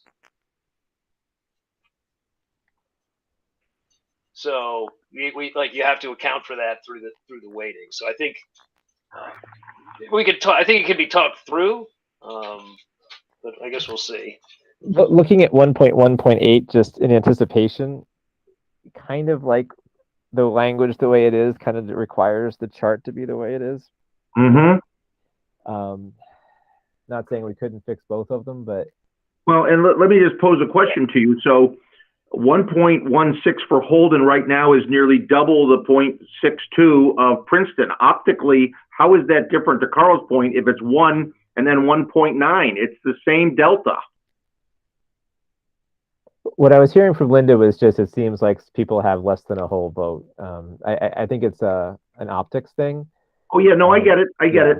And I think that Carl's right that if it can be talked through, I mean, I think that perhaps in another 5 years, it's another group's problem to maybe think of another way of going about it, just in terms of, right? You shouldn't need to be talked through the agreement like that, I think. I don't know. I think that I think it can be explained, but I think that it should be flagged as something that will need attention. Well, and I can, to your point, Ken, we can prepare kind of an alternative chart that we can pull out and can be dropped in there, you know, on a moment's notice if need be. And I think that in 1.1.8, the quorum for the transaction of committee business shall be a majority of the total vote value of all of the committee members as defined in section 1.17 above. The weighted vote total less than a majority may be adjourned, but may not take other action is fine. It's just that if we put in a separate chart, that 16 will turn into 26, for example. And then we would just have to change that number as well. Yep. Yeah.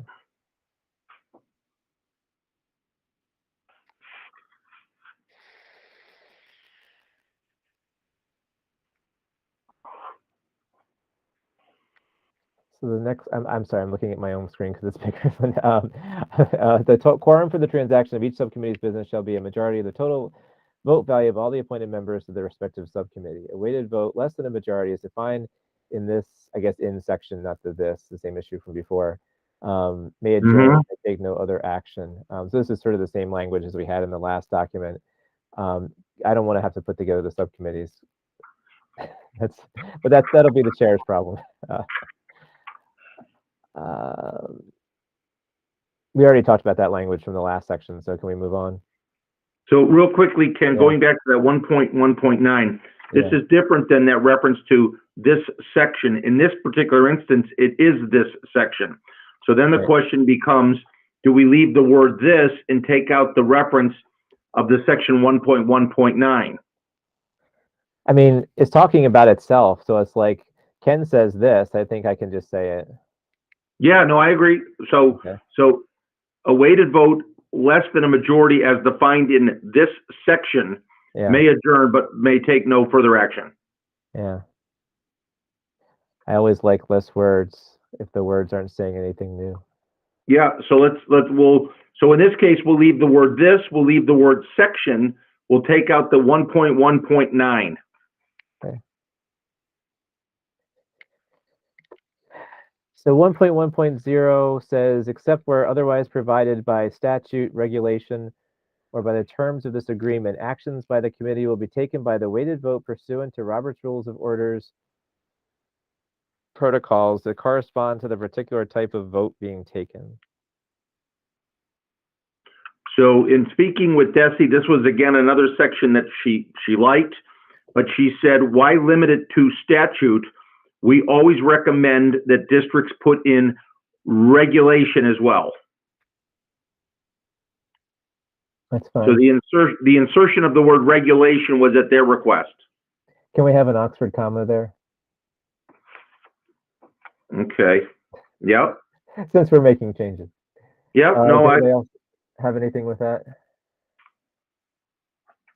I vote for Oxford commas, always.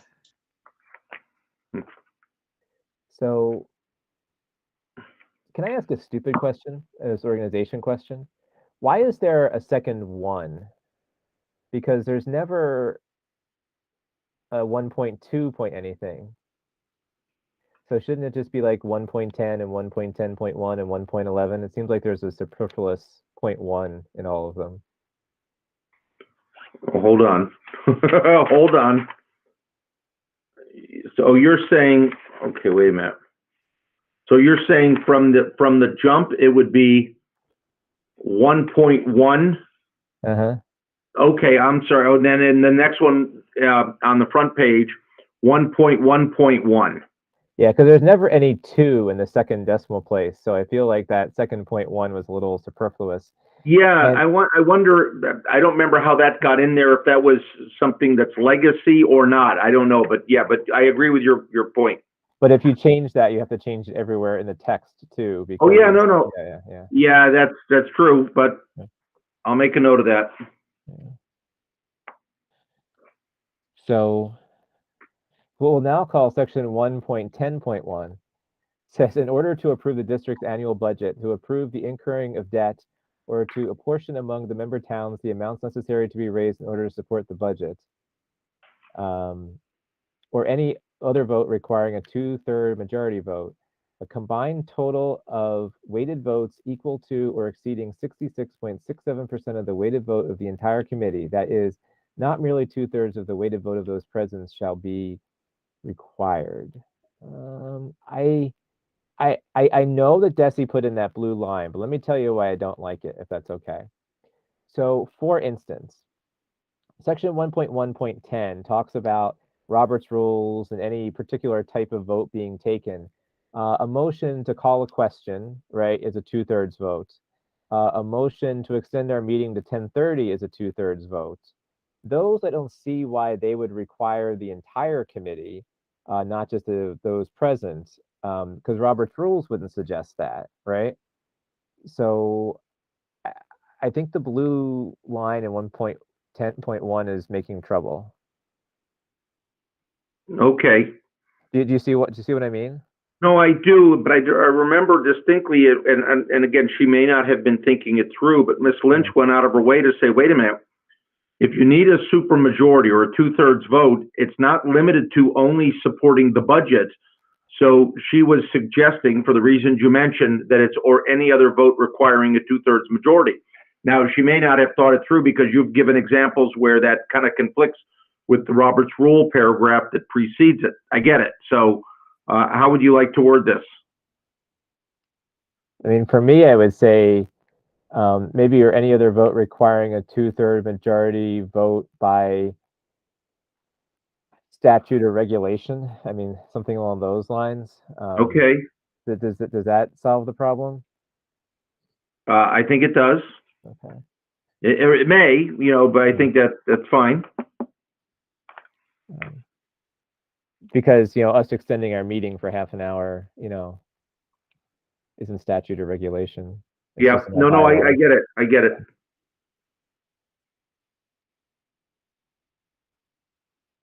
I don't think we're always super careful, I'll say, about making sure that it's a 2/3 vote when we vote to extend the meeting, but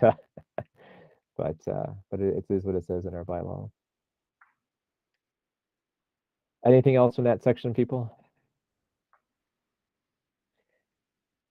No, I was going to say the same thing, like trying to see if there's something else squirreled away in in MGL that, like, for a school committee needs 2/3 of its seated members for this. There's something besides budget that we always think of, but Well, I think E and D, for instance, right? Like if we wanted to vote for E and D, I think it's 2/3. So that would be something that's in statute or regulation that isn't named here.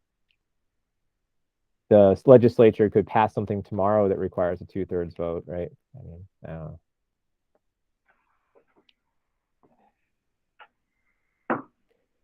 Except for otherwise provided by statute, regulation, or by the terms of this agreement, actions by a subcommittee will also be taken with weighted vote total pursuant to the Robert's Rules of Orders protocols that correspond to the particular type of vote being taken.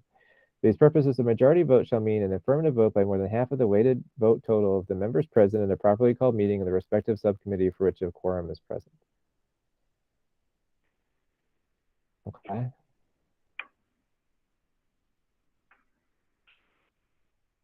So I'm kind of okay with that. A lot of words. Would you like to add an Oxford comma there? I would indeed. Okay. I thought that goes without saying. Okay.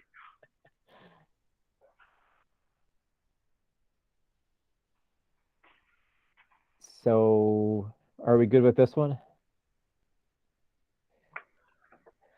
Okay then. So Linda, do you have the one that I forwarded to you? The one that's the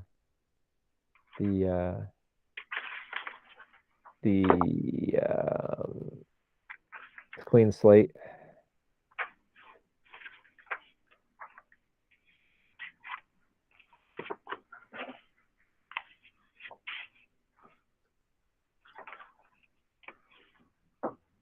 I think we're going to be able to use a lot of the same language changes that we did to the last section when we go through this one, because it's going to be similar, right?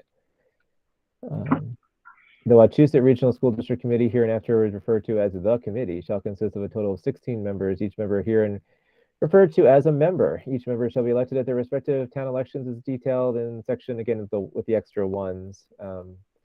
Let's see if there's a 1.2 in this one. There is not. In accordance with MGL 7114E4, 6 members of the committee shall be residents of the town of Holden, 3 Rutland, 3 Sterling, 2 Paxton, 2 Princeton. Same language as before that we didn't change. 1.1.1.1.1.1.1 talks about fiscal year 23. I think we discussed in the last group, right, changing that to commencing at the 2023 town election, right? Mhm. I think it's not the organizational meeting in this case because it would actually be at the election, right? Yep. So tell me, how do you want this worded? The decreasing of the size of the school committee shall occur as follows, commencing at the 2023 town elections, or whatever proper language there is that you used above for that. Yep. Yeah. Because the meeting would be after the election, so it has to take place before the. Yeah. Okay. The initial 6 members of the school committee from Holden shall be selected as follows: 2 3-year terms, 2 2-year terms, and 2 1-year terms. Thereafter, all elections shall be for 3 3-year terms. The initial 3 school committees Rutland shall be as follows: 1 3, 1 2, 1 1. Thereafter, all will be for 3. The initial 2 members of Paxton shall be 1 3-year and 1 2-year. Afterwards, all elections shall be for 3-year terms. I didn't read all the words, but that strikes me as it makes sense. The committee shall recalculate the weight of each member's vote pursuant to section 1.1.2 every time the number of members on the committee changes. And again, I guess the same discussion we had in this section in the previous document, right?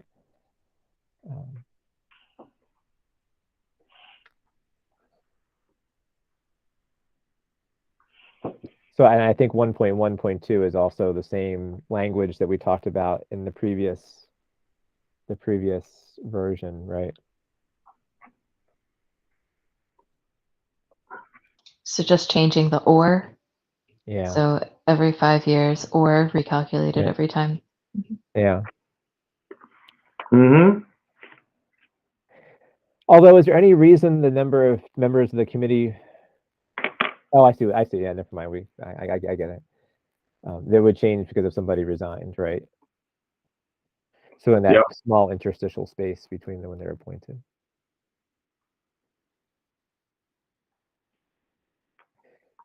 Commencing again, at the annual town election of 2023. If that's, we don't know the date yet, right? I mean, their May dates may be set. I don't know, but.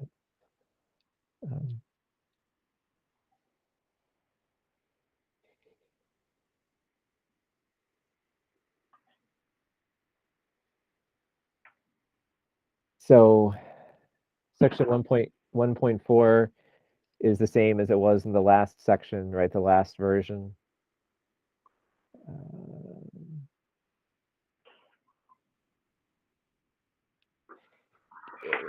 This is now maybe we should stop making changes, but the his or her is something that we had changed to there everywhere else, but just in terms of respect to potentially non-gender conforming people. Mm-hmm. So where are we at? We are in 1.1.4, which is probably also in the previous one, where it says after his or her election and after being sworn in. We have been changing things to there. Yeah, no, that makes sense. Yeah. So I'm making the revision to both. Okay.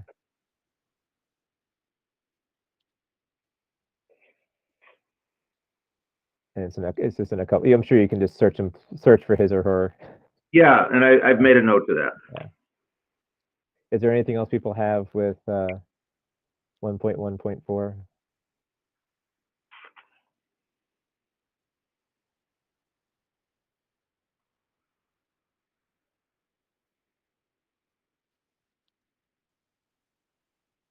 This is boilerplate, and I'm fine with it. But it gives me an interesting question, which I don't want to unpeel this onion, but I'm just going to say it, and then we can maybe. I'm going down a rabbit hole we don't want to go down to. But a member who has not otherwise vacated his or her seat will continue to serve until his or her successor is elected and sworn.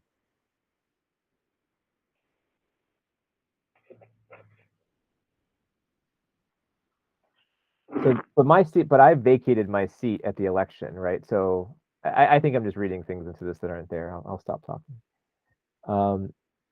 1.1.5, except as otherwise stated in 1.1.1.1.1, following the acceptance of this amended regional agreement by all member towns, here next permission, each member will serve a 3-year term after being duly elected to a 3-year seat at the member town's annual election. Okay. Anyone want to talk about that?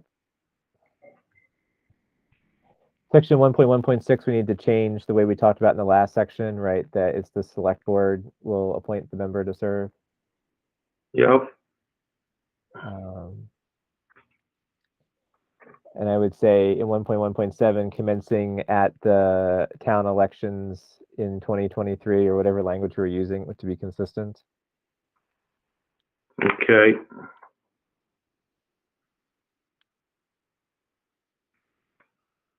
And then it's the same table from the last time that we talked about, right? With the same 1.8 section. I'm not trying to shortcut the conversation, but I think we already talked about this, right? Yep. Then we talk about quorum. Again, in this section, so it's a cut and paste job from the last one, right? For getting rid of the section 1.1.9.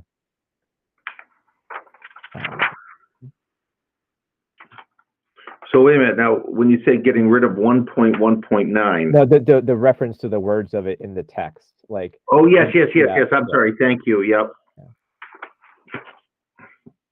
So Joe, tell me if I'm wrong, but I feel like everything else in this section is the same as it was in the last section, so it probably has the same issues. Yep. Or not.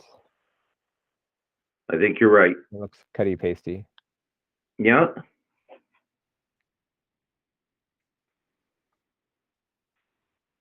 So process-wise, we have 3 options in front of us with a back pocket change to the thing that Linda might make trouble, so we have an option ready to go. Mm-hmm. So now to the subcommittee who's here, which is not all 5 of us.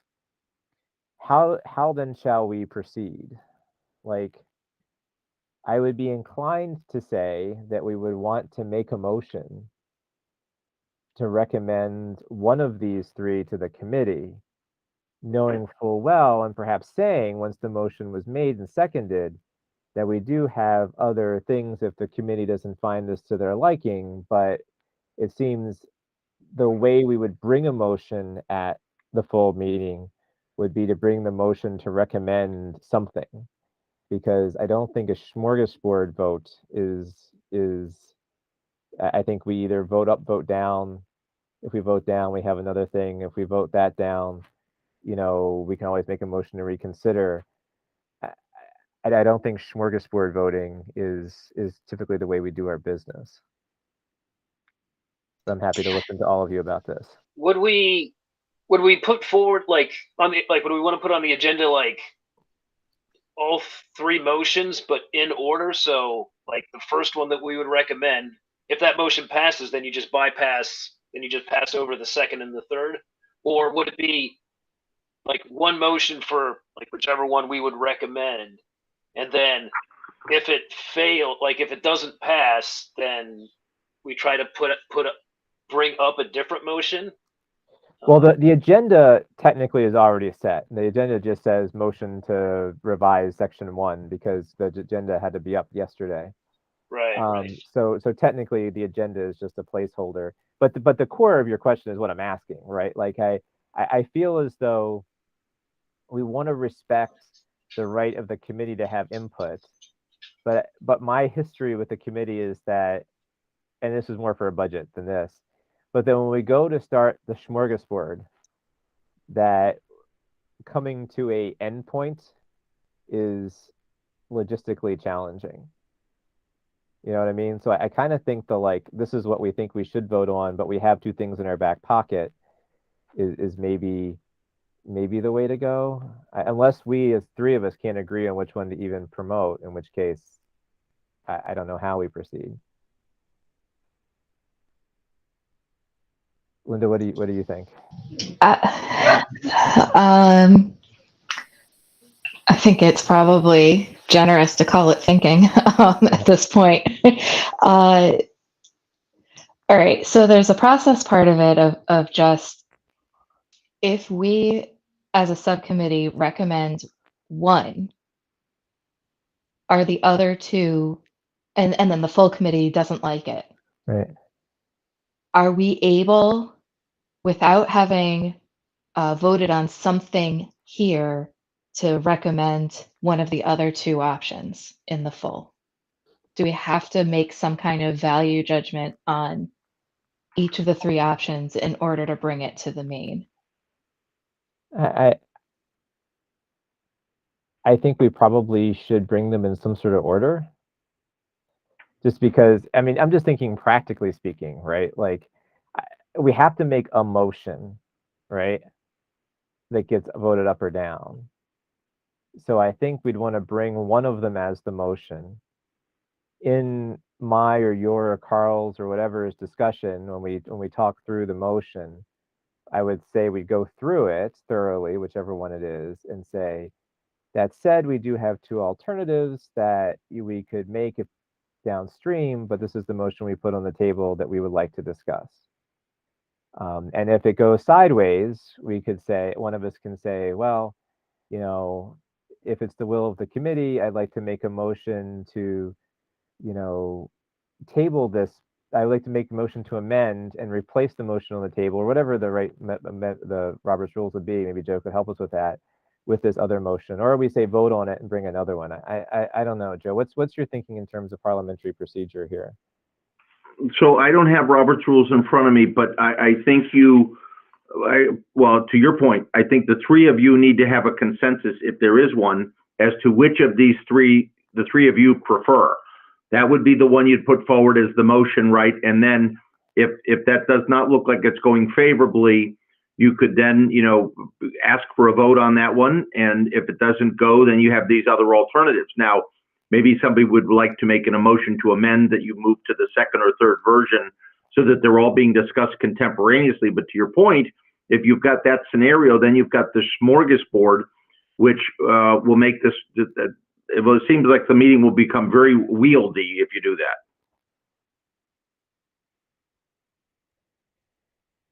We had a vote one summer where the budget had failed, and we were trying to pass a reduced budget, and there was options 1A, 1B, 1C, 2A, 2B, 2C, 3A, 3B, and 3C, and then we talked about all of them, and it made my head hurt, and we talked about it for like 3.5 hours.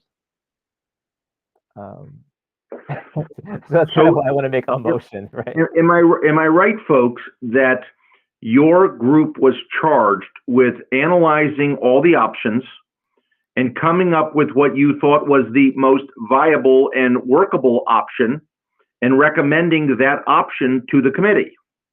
I think that's the role of every subcommittee of the school committee, yes, that we're supposed to do that work. So with that, it seems to me, you lead with, we've done all the analysis. I'm just winging it, right? But you've done all the analysis, and here's the one we want you guys to discuss, and we want to tell you the merits of why we like this one and walk you through the changed language and then get them to vote on that up or down. Yeah, I think that's the procedurally best way for it to happen without it descending into a rabbit hole swirling chaos, which we're good at doing. And remember, this is at the end of our agenda, so this is not going to come until 9:30. So I guess the question I would put to the table is, would someone like to make a motion about recommending one of these three to the committee? And before we do, I mean, subcommittees tend to be a little bit like, informal. I will say that, like, from my place, I don't have a strong opinion about the two weighted voting ones, but I would prefer it to be one of those, is my take. I don't know what you all think. What are your two thinking about your preferences? I mean, I would agree that the weighted voting ones would be my first choice. Of the two, I think the attrition one would probably just go a little bit better, because it's some of the issues that were brought up in the past with, I was just elected, someone was elected to a 3-year seat, and then they're up for re-election again, and there may not be any legal, there might not actually be anything that runs afoul of MGL, but it seems like there might be that version of it would raise more questions, whereas if it's the attrition where seats just gradually fade away, a bit more straightforward. What's your thinking? Oh, you're not going to like it. So to be honest, I feel like my opinion changes moment to moment on which one I prefer. I agree with Carl's point about the attrition, that if it's like the natural endpoint of seats, that seems better than now all 16 seats are up for grabs. That sounds like absolute chaos in the district. And on the other hand, I think fundamentally have an issue with weighting the vote, and where it is still there, it's just one person's brain that is at the table, and I do worry about it affecting the politics of the committee in a negative way. If there's somebody with a higher amount of vote is suddenly going to be belle of the ball. So that's my problem with the weight. My problem with the 26-member committee is pretty self-explanatory. I don't know if I feel comfortable recommending either one, which is a problem. So I mean, I came into this like 2 weeks ago wanting the clean slate, right? I'll say, because of the adjective in front of it, right? It's clean. I do think the two problems with it are it does create a potential issue, right, which still hasn't been resolved entirely about the legality of the state election laws. It seems like there's some fuzziness to that. And it also creates a situation where, and I'm sure there's people listening, if anyone's listening, where they'd be like, yeah, kick all the bums out. It does create a situation where you could get 14 new school committee members out of 16 in 1 year, some of which might be running on some, I don't know, maybe whatever thing of the day is that's we can't even imagine. I can't imagine what, whatever will come before the hyphen 23. I don't want to speculate. And then with a relatively new superintendent, having a huge turnover right away might be inadvisable. So I guess I lean more, well, I don't like it fundamentally. I guess I lean more towards it being less messy or more messy, but less painful maybe to do the attrition. I'm leaving this committee. I just can't imagine 26. I mean, I hear what you're saying in the sense that, like, are you less of a member? I mean, I think whether you're 1 or whether you're 0.62, you're still a little bit less of a member, not you in particular, but the Princeton person. I think that is a little bit true. Your town collectively has more voice than it probably should, which is the counterbalance to that. So, like, you as an individual, when you go to vote, are actually you're powered. You're properly powered. Your town is actually overrepresented. So, I mean, I guess in the collective, it's actually better for the small town, if all the airtime is equal. But I hear what you're saying in terms of it is like if there was ever anything contentious, like even as far as voting for the chair, like the very first meeting this ever happens, that's the first vote that'll get taken. I don't know, Joe. You seem like you're going to say something. What do you think? You're asking me? Well, it seems to me you've gone through this whole exercise with the expectation, as I understood it, one, to adjust this 1-for-1 vote, right? That you want to kind of right size that or write that, but also is one of the things that I've been hearing, from you guys, is I thought that the size of the committee was unwieldy, right? And that you were trying to make it smaller so it was more nimble and you could get more work done, or that's the impression I got. So, you've spent a lot of time working on this weighted option. So, it seems to me that, that may be the way you want to go. And it's not lost on any of us that, optically, you're right, that, if you have 26 members, everybody has a vote. But to your point, if you've got more members from another town, the votes are diluted no matter what. So if I can propose this, and I don't mean this to be disrespectful to Linda, because I'm listening to you. I mean, I'll go ahead and call, and I will use a poker analogy. So I move that we recommend to the full school committee that Section 1 that the full school committee adopt changes to Section 1 as listed in the weighted voting attrition model as discussed on the sheet. And the funny thing is, I don't think as chair of the subcommittee yet, I can actually make her second a motion by Robert's rules. Don't worry, I'll go ahead and second. Okay.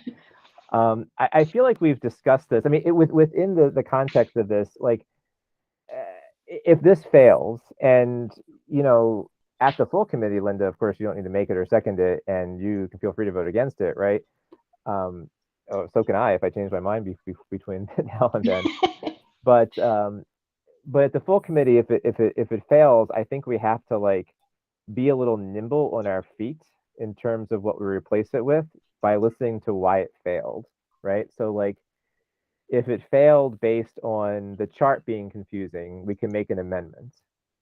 If it fails based on attrition sucks, we want to have it just fixed, we can of course go to the other one. If it fails because people didn't like the weighted voting, we have to go to the 26, right? So I think making a motion of what we recommend second is kind of like, has to follow what I just said a little bit, like finger to the wind. I don't know. Yeah, I mean, I think that you know, in some ways, and not just because I sort of lean towards the 26th, Right. part of my thinking is to put it forward first is to give it that fair shot. To give It to give what the fair shot? to give the 26 version a fair shot because it seems like the underdog version.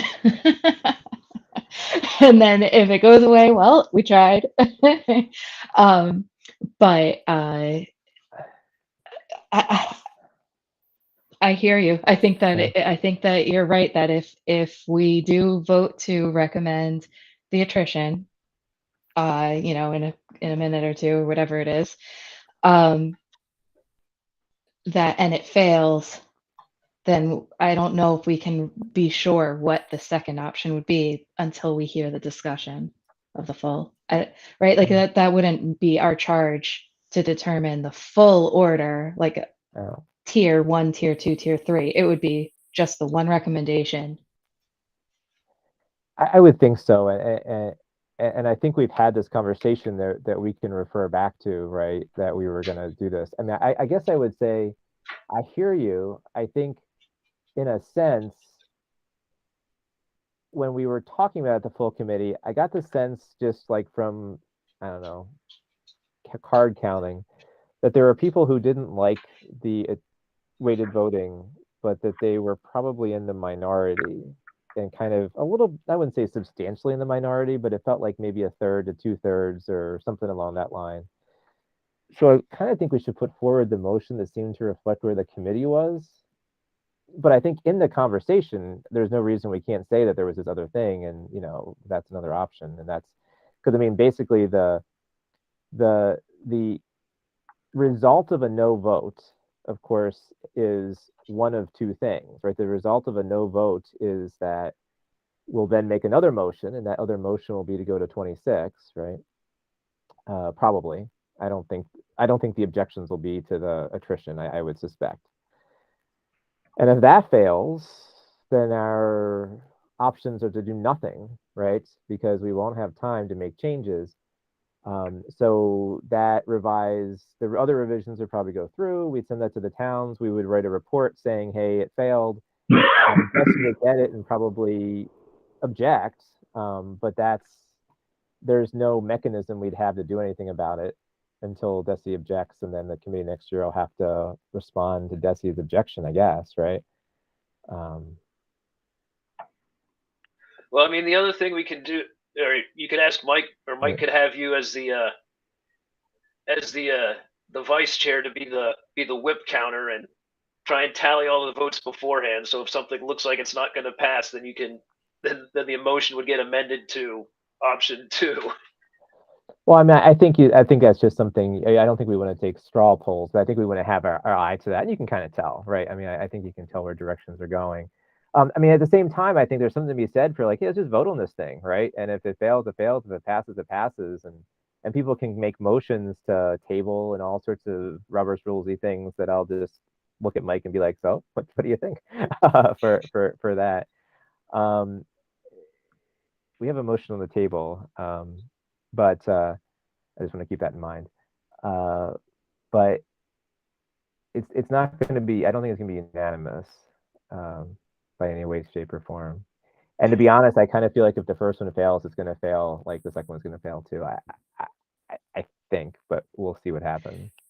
Yeah, my feeling is that if we put forward the 26 first and it fails, that the weighted version, one of the weighted versions, would have a higher likelihood of success versus it might just be no to everything, right? Because Yeah.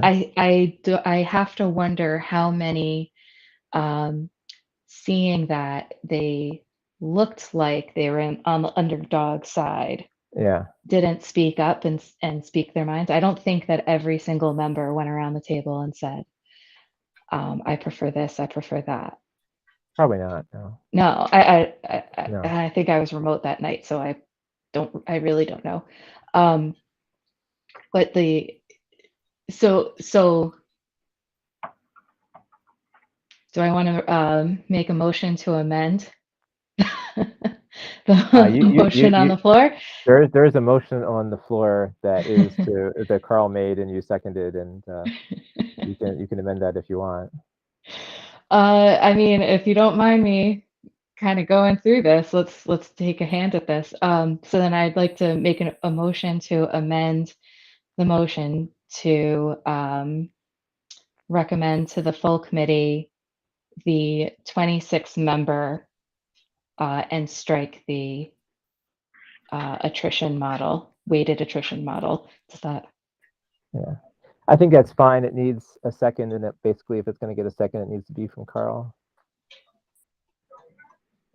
Let me just type. Okay. This could be a preview of how this goes on Monday, of course.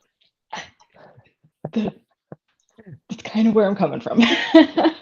let's do a dry run. Yeah.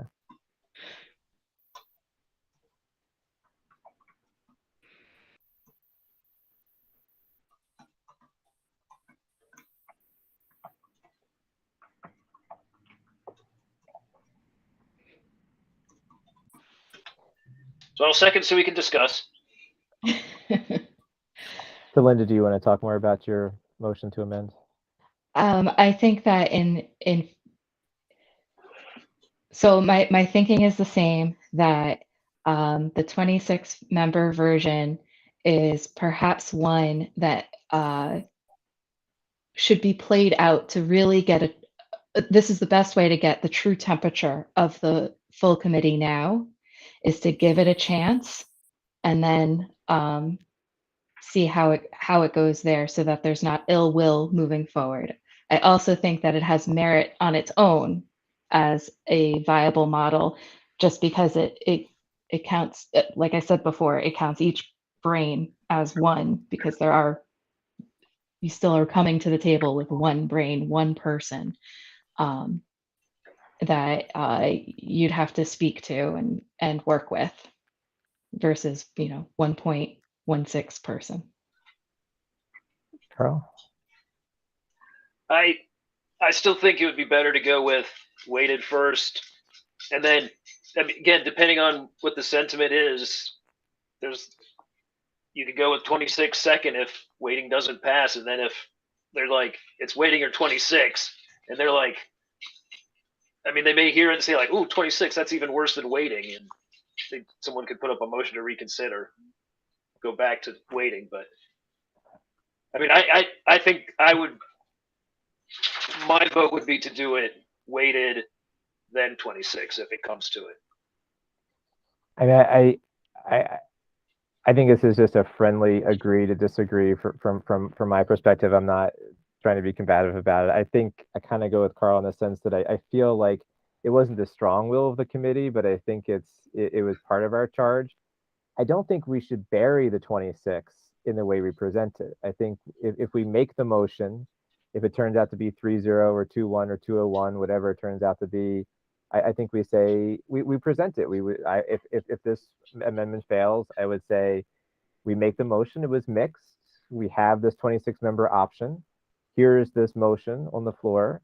There is an alternative option, this 26 that we have. A method for getting a vote would be to somebody, maybe even you, making an amendment, and then voting on the amendment and then returning to the main motion if the amendment fails, is actually maybe a alternative way to approach to the same goal, is to get the 26 person thing to have a vote, but yet maybe more reflect where the majority of the subcommittee was coming from, with the majority being two out of three, maybe.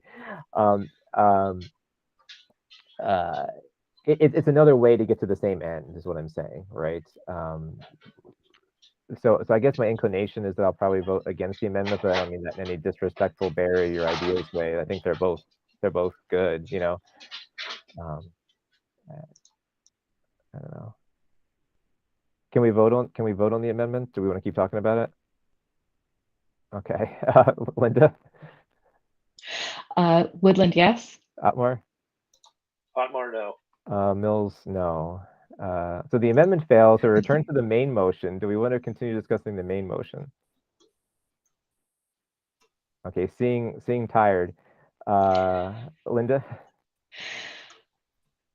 Woodland, no. Carl, Otmar, yes. and Mills, yes. So I think actually this is appropriate. I think it's like we report the fact that it wasn't unanimous, right? And we talk in the discussion about why it wasn't unanimous, and we let the committee have at it, right? I mean, I don't think we're burying the fact that there's that option there. All right. Well, If this I can is only with say, 3 of us here. I know, but I think it was a healthy Yeah, discussion. yeah, I think that we're all mutually respecting yeah. each other. I think we're good. Right. It shows what a small committee can do.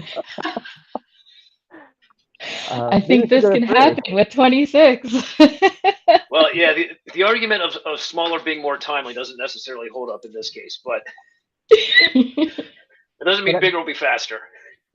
But I think that I think what it speaks to is something that I don't want to put your words in your mouth, Linda, but I think they were yours, so I don't want to steal them. Is that whichever passes, I think the committee has work to do next year in talking about the way it does business, and that if we go to 26, I think you got to figure out how you're going to do business, because even more voices at the table, I think, whether what I tried to do with the go around the table, or whether it's raising hands, I don't know what you do, but somehow there's got to be some balance between people having a chance to talk and meetings not being 30 hours long, and then transparency, so that it's not just a subcommittee said this, let's go. Like I think Barry might have mentioned at our meeting the other night about subcommittees being more public, like we've been doing during the pandemic. Whoever's streaming this on YouTube on a Friday night, we're being transparent to them.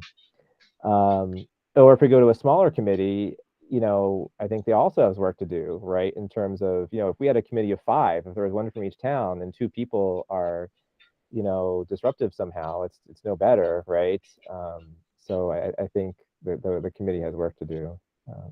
And if you don't mind me adding, Yeah. I think even if somehow all the options get voted down and we are just going forward, barreling into the future as is, we have a lot of work to do to get the next reorganization forward, right? Because there's a lot of new member training, existing member training that I think needs to be at the forefront besides the bylaws, but that's going off on a tangent. But yes, I think no matter what, we have a lot of work ahead. And whoever the next chair may be, I think they also are going to have to take more ownership of the new member orientation, because we'll either have a lame duck superintendent or a new superintendent in place at that time, right? And it's really kind of fallen to Daryl, and before that Tom, to do a lot of the orientation.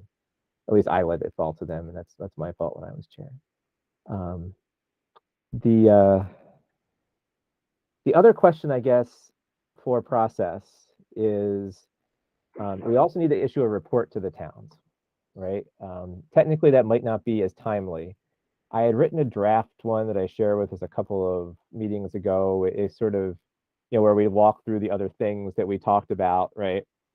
And I wrote one where I basically just kept all that language and then just said, we've voted to change number 1 as in the amendment. We voted to change number 11 as in the amendment. We voted to change number 16 as in the attached amendment.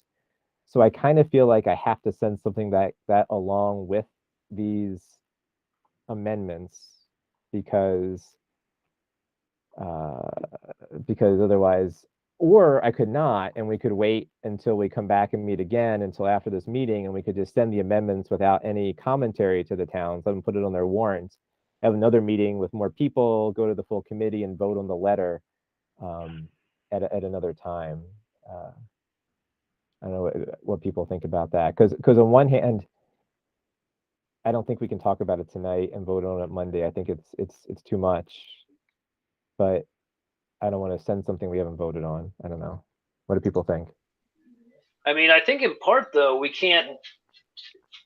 I mean, maybe. I mean, like we might be able to have Randy share the draft of everything, kind of except for what's in section 1, because again, if depending on what the committee decides to do with the vote, any narrative in a letter to the towns pertaining to Section 1 might not be valid. So Yeah. like we wouldn't even be able to finish the letter to the towns until after we get a vote anyway. Yeah, I mean, that's kind of where I'm kind of leaning, because I don't want to just send what I think. You know, we need to go through it. And as Carl says, we can't really do it until we vote. So, I mean, all we're doing is sending a letter to saying, let's put this on the warrants, right? We're not. I think we can provide them with the justification later, if that's okay. But we'll require us to have another subcommittee meeting before town elections. What do you think, Linda? Yeah, I mean, we can't really we can't have anything prepared until we know what the full committee Yeah. decides. And I mean, we'll have to meet before the town meetings anyway, right? Right. Besides the letter, but also deciding how. Yeah. Oh, right, yeah, because Holden's meeting is after their election. Yeah. So what you'll have to do is you'll have to either appoint someone from Holden to present it to Holden, or Daryl will have to present it to Holden, or one of you will have to ask Joe Sullivan for permission to present it at Holden's town meeting. Which wouldn't be a problem. I mean, Daryl is not a Holden resident either, right? So someone on the subcommittee could go do it.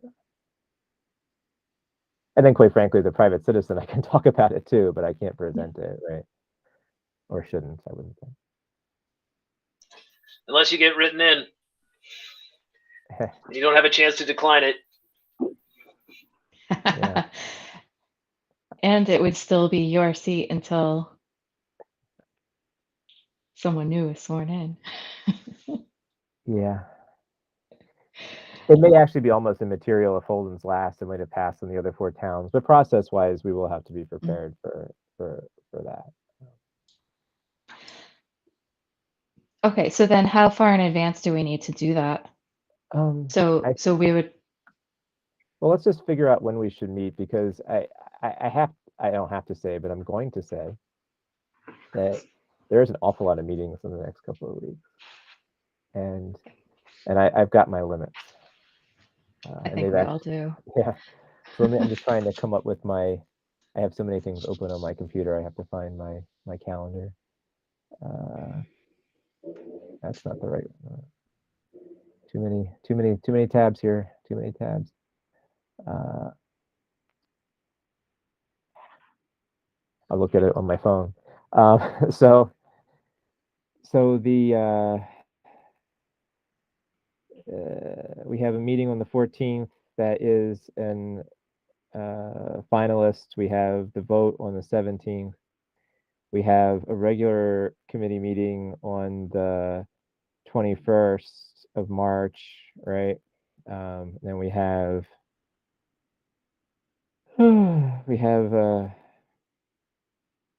April 11th meeting. So I guess is anybody on our subcommittee on education? I don't think so.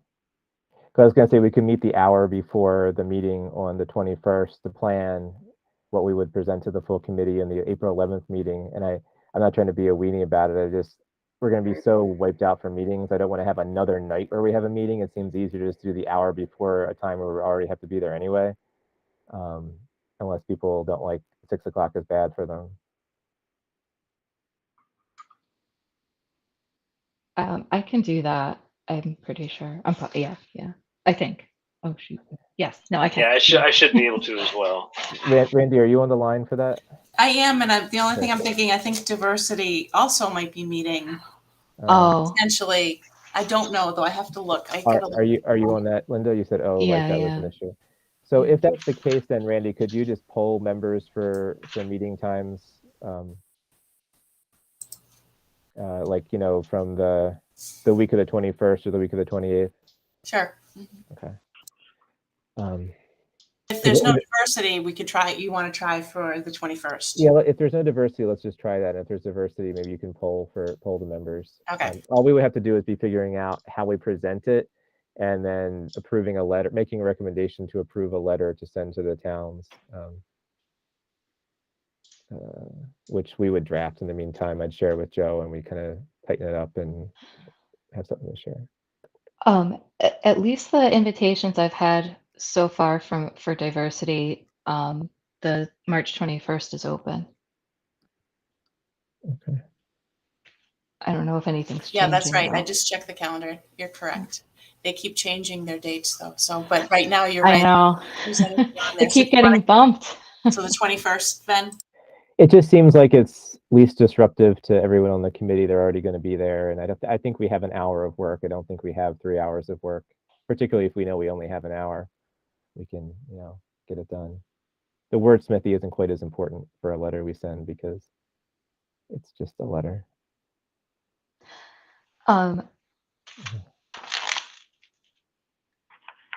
Was that the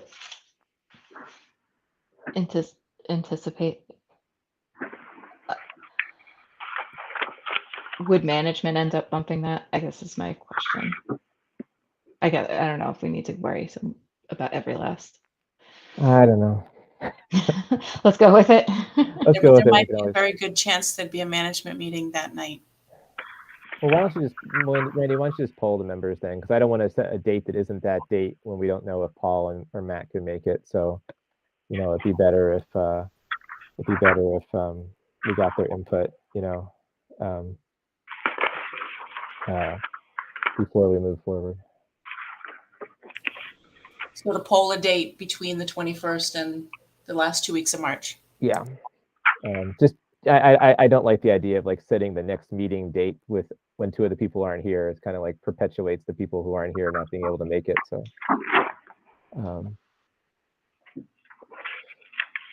So Joe, I guess process wise, we've given you some Monday work, or hopefully your associate or whomever some work to do some editing. Ideally, the full committee would get it in advance of the meeting. Obviously, people are at work and we're doing the best we can do. But if you could send something, when do you think you could? I don't know what your calendar looks like. It's Friday night, but when do you think you could send a final version of these things to us? So would, mid-afternoon on Monday, would that be okay? I think it has to be, right? Because I don't really see what the option is.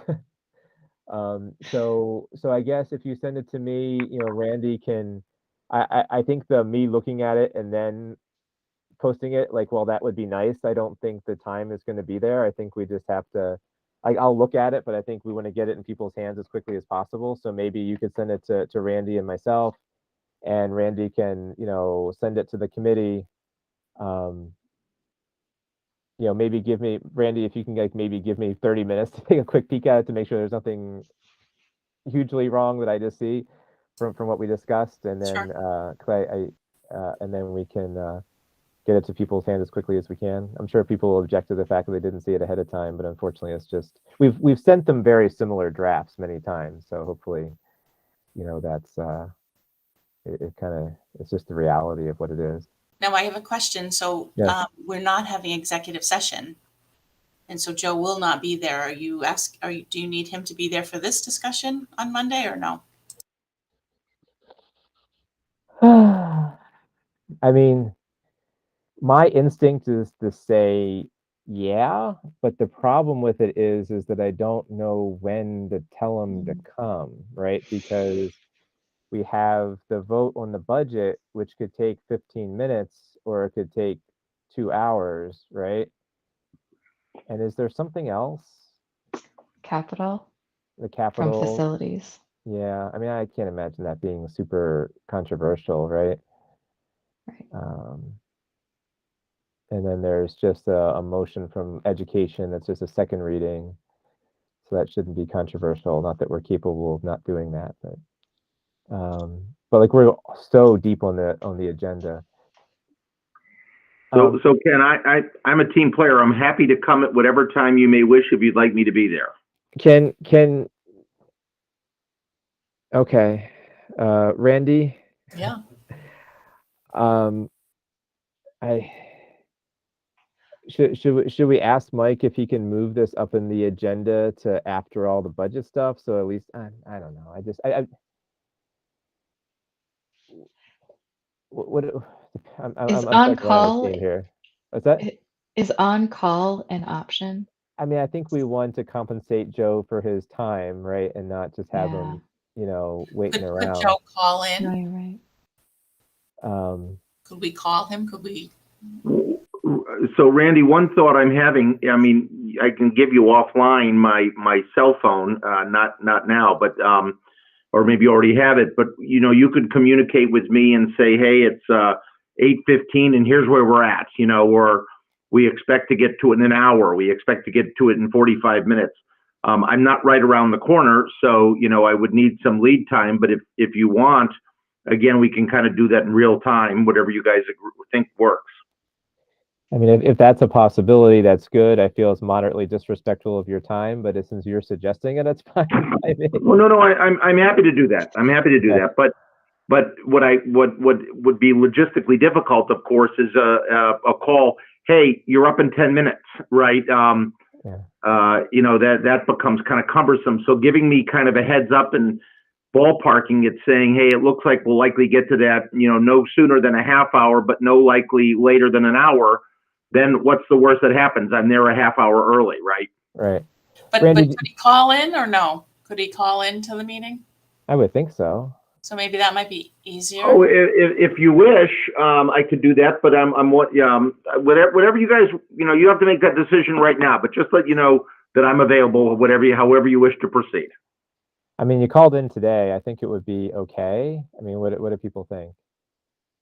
Would it be okay to you, Joe? Do you think if there was a discussion on the fly, would you think it'd be easier for you to respond to it if you're in person? So I'd want to think on that. I mean, Okay. Well, why don't we have you come, Randy? Do you think you're doing a lot over there at the computer? Could you maybe deputize Jane or Jeff or somebody to make that call? I mean, I'd have to run it by Daryl, I think. Sure. I'll leave that in your hand. Is that okay? Yeah, that's fine. Okay, because that's really an administrative thing. I don't want to step into that. It just seems like you've got a lot to handle over there with the computer, with taking the minutes and all that stuff. But it's up to you. So are we set for this meeting right now? Are we good to adjourn? Think so. Okay. So I'll make a motion to adjourn. Second. all right. So is there any discussion on the motion on the floor? Seeing none. I guess quick motion. Thank you both, all three of you. Ed also online for being here on a Friday night at 9:14. And at least we didn't do it in person. And Randy as well. If I didn't say Randy, I'm so sorry. I meant you as well. Randy and Ed, who's also online streaming right now. You might not see that, Joe, but we have our fellow who's streaming the meeting also. Okay. Yep. So Randy, Ed, Joe, everybody, thanks. Linda? Woodland, yes. Carl? Yes. And Mills, yes. And good night to the throngs of thousands who are listening to this YouTube stream on a Friday night. All right, have a good evening. Thanks, you too. All right. Thank you as well.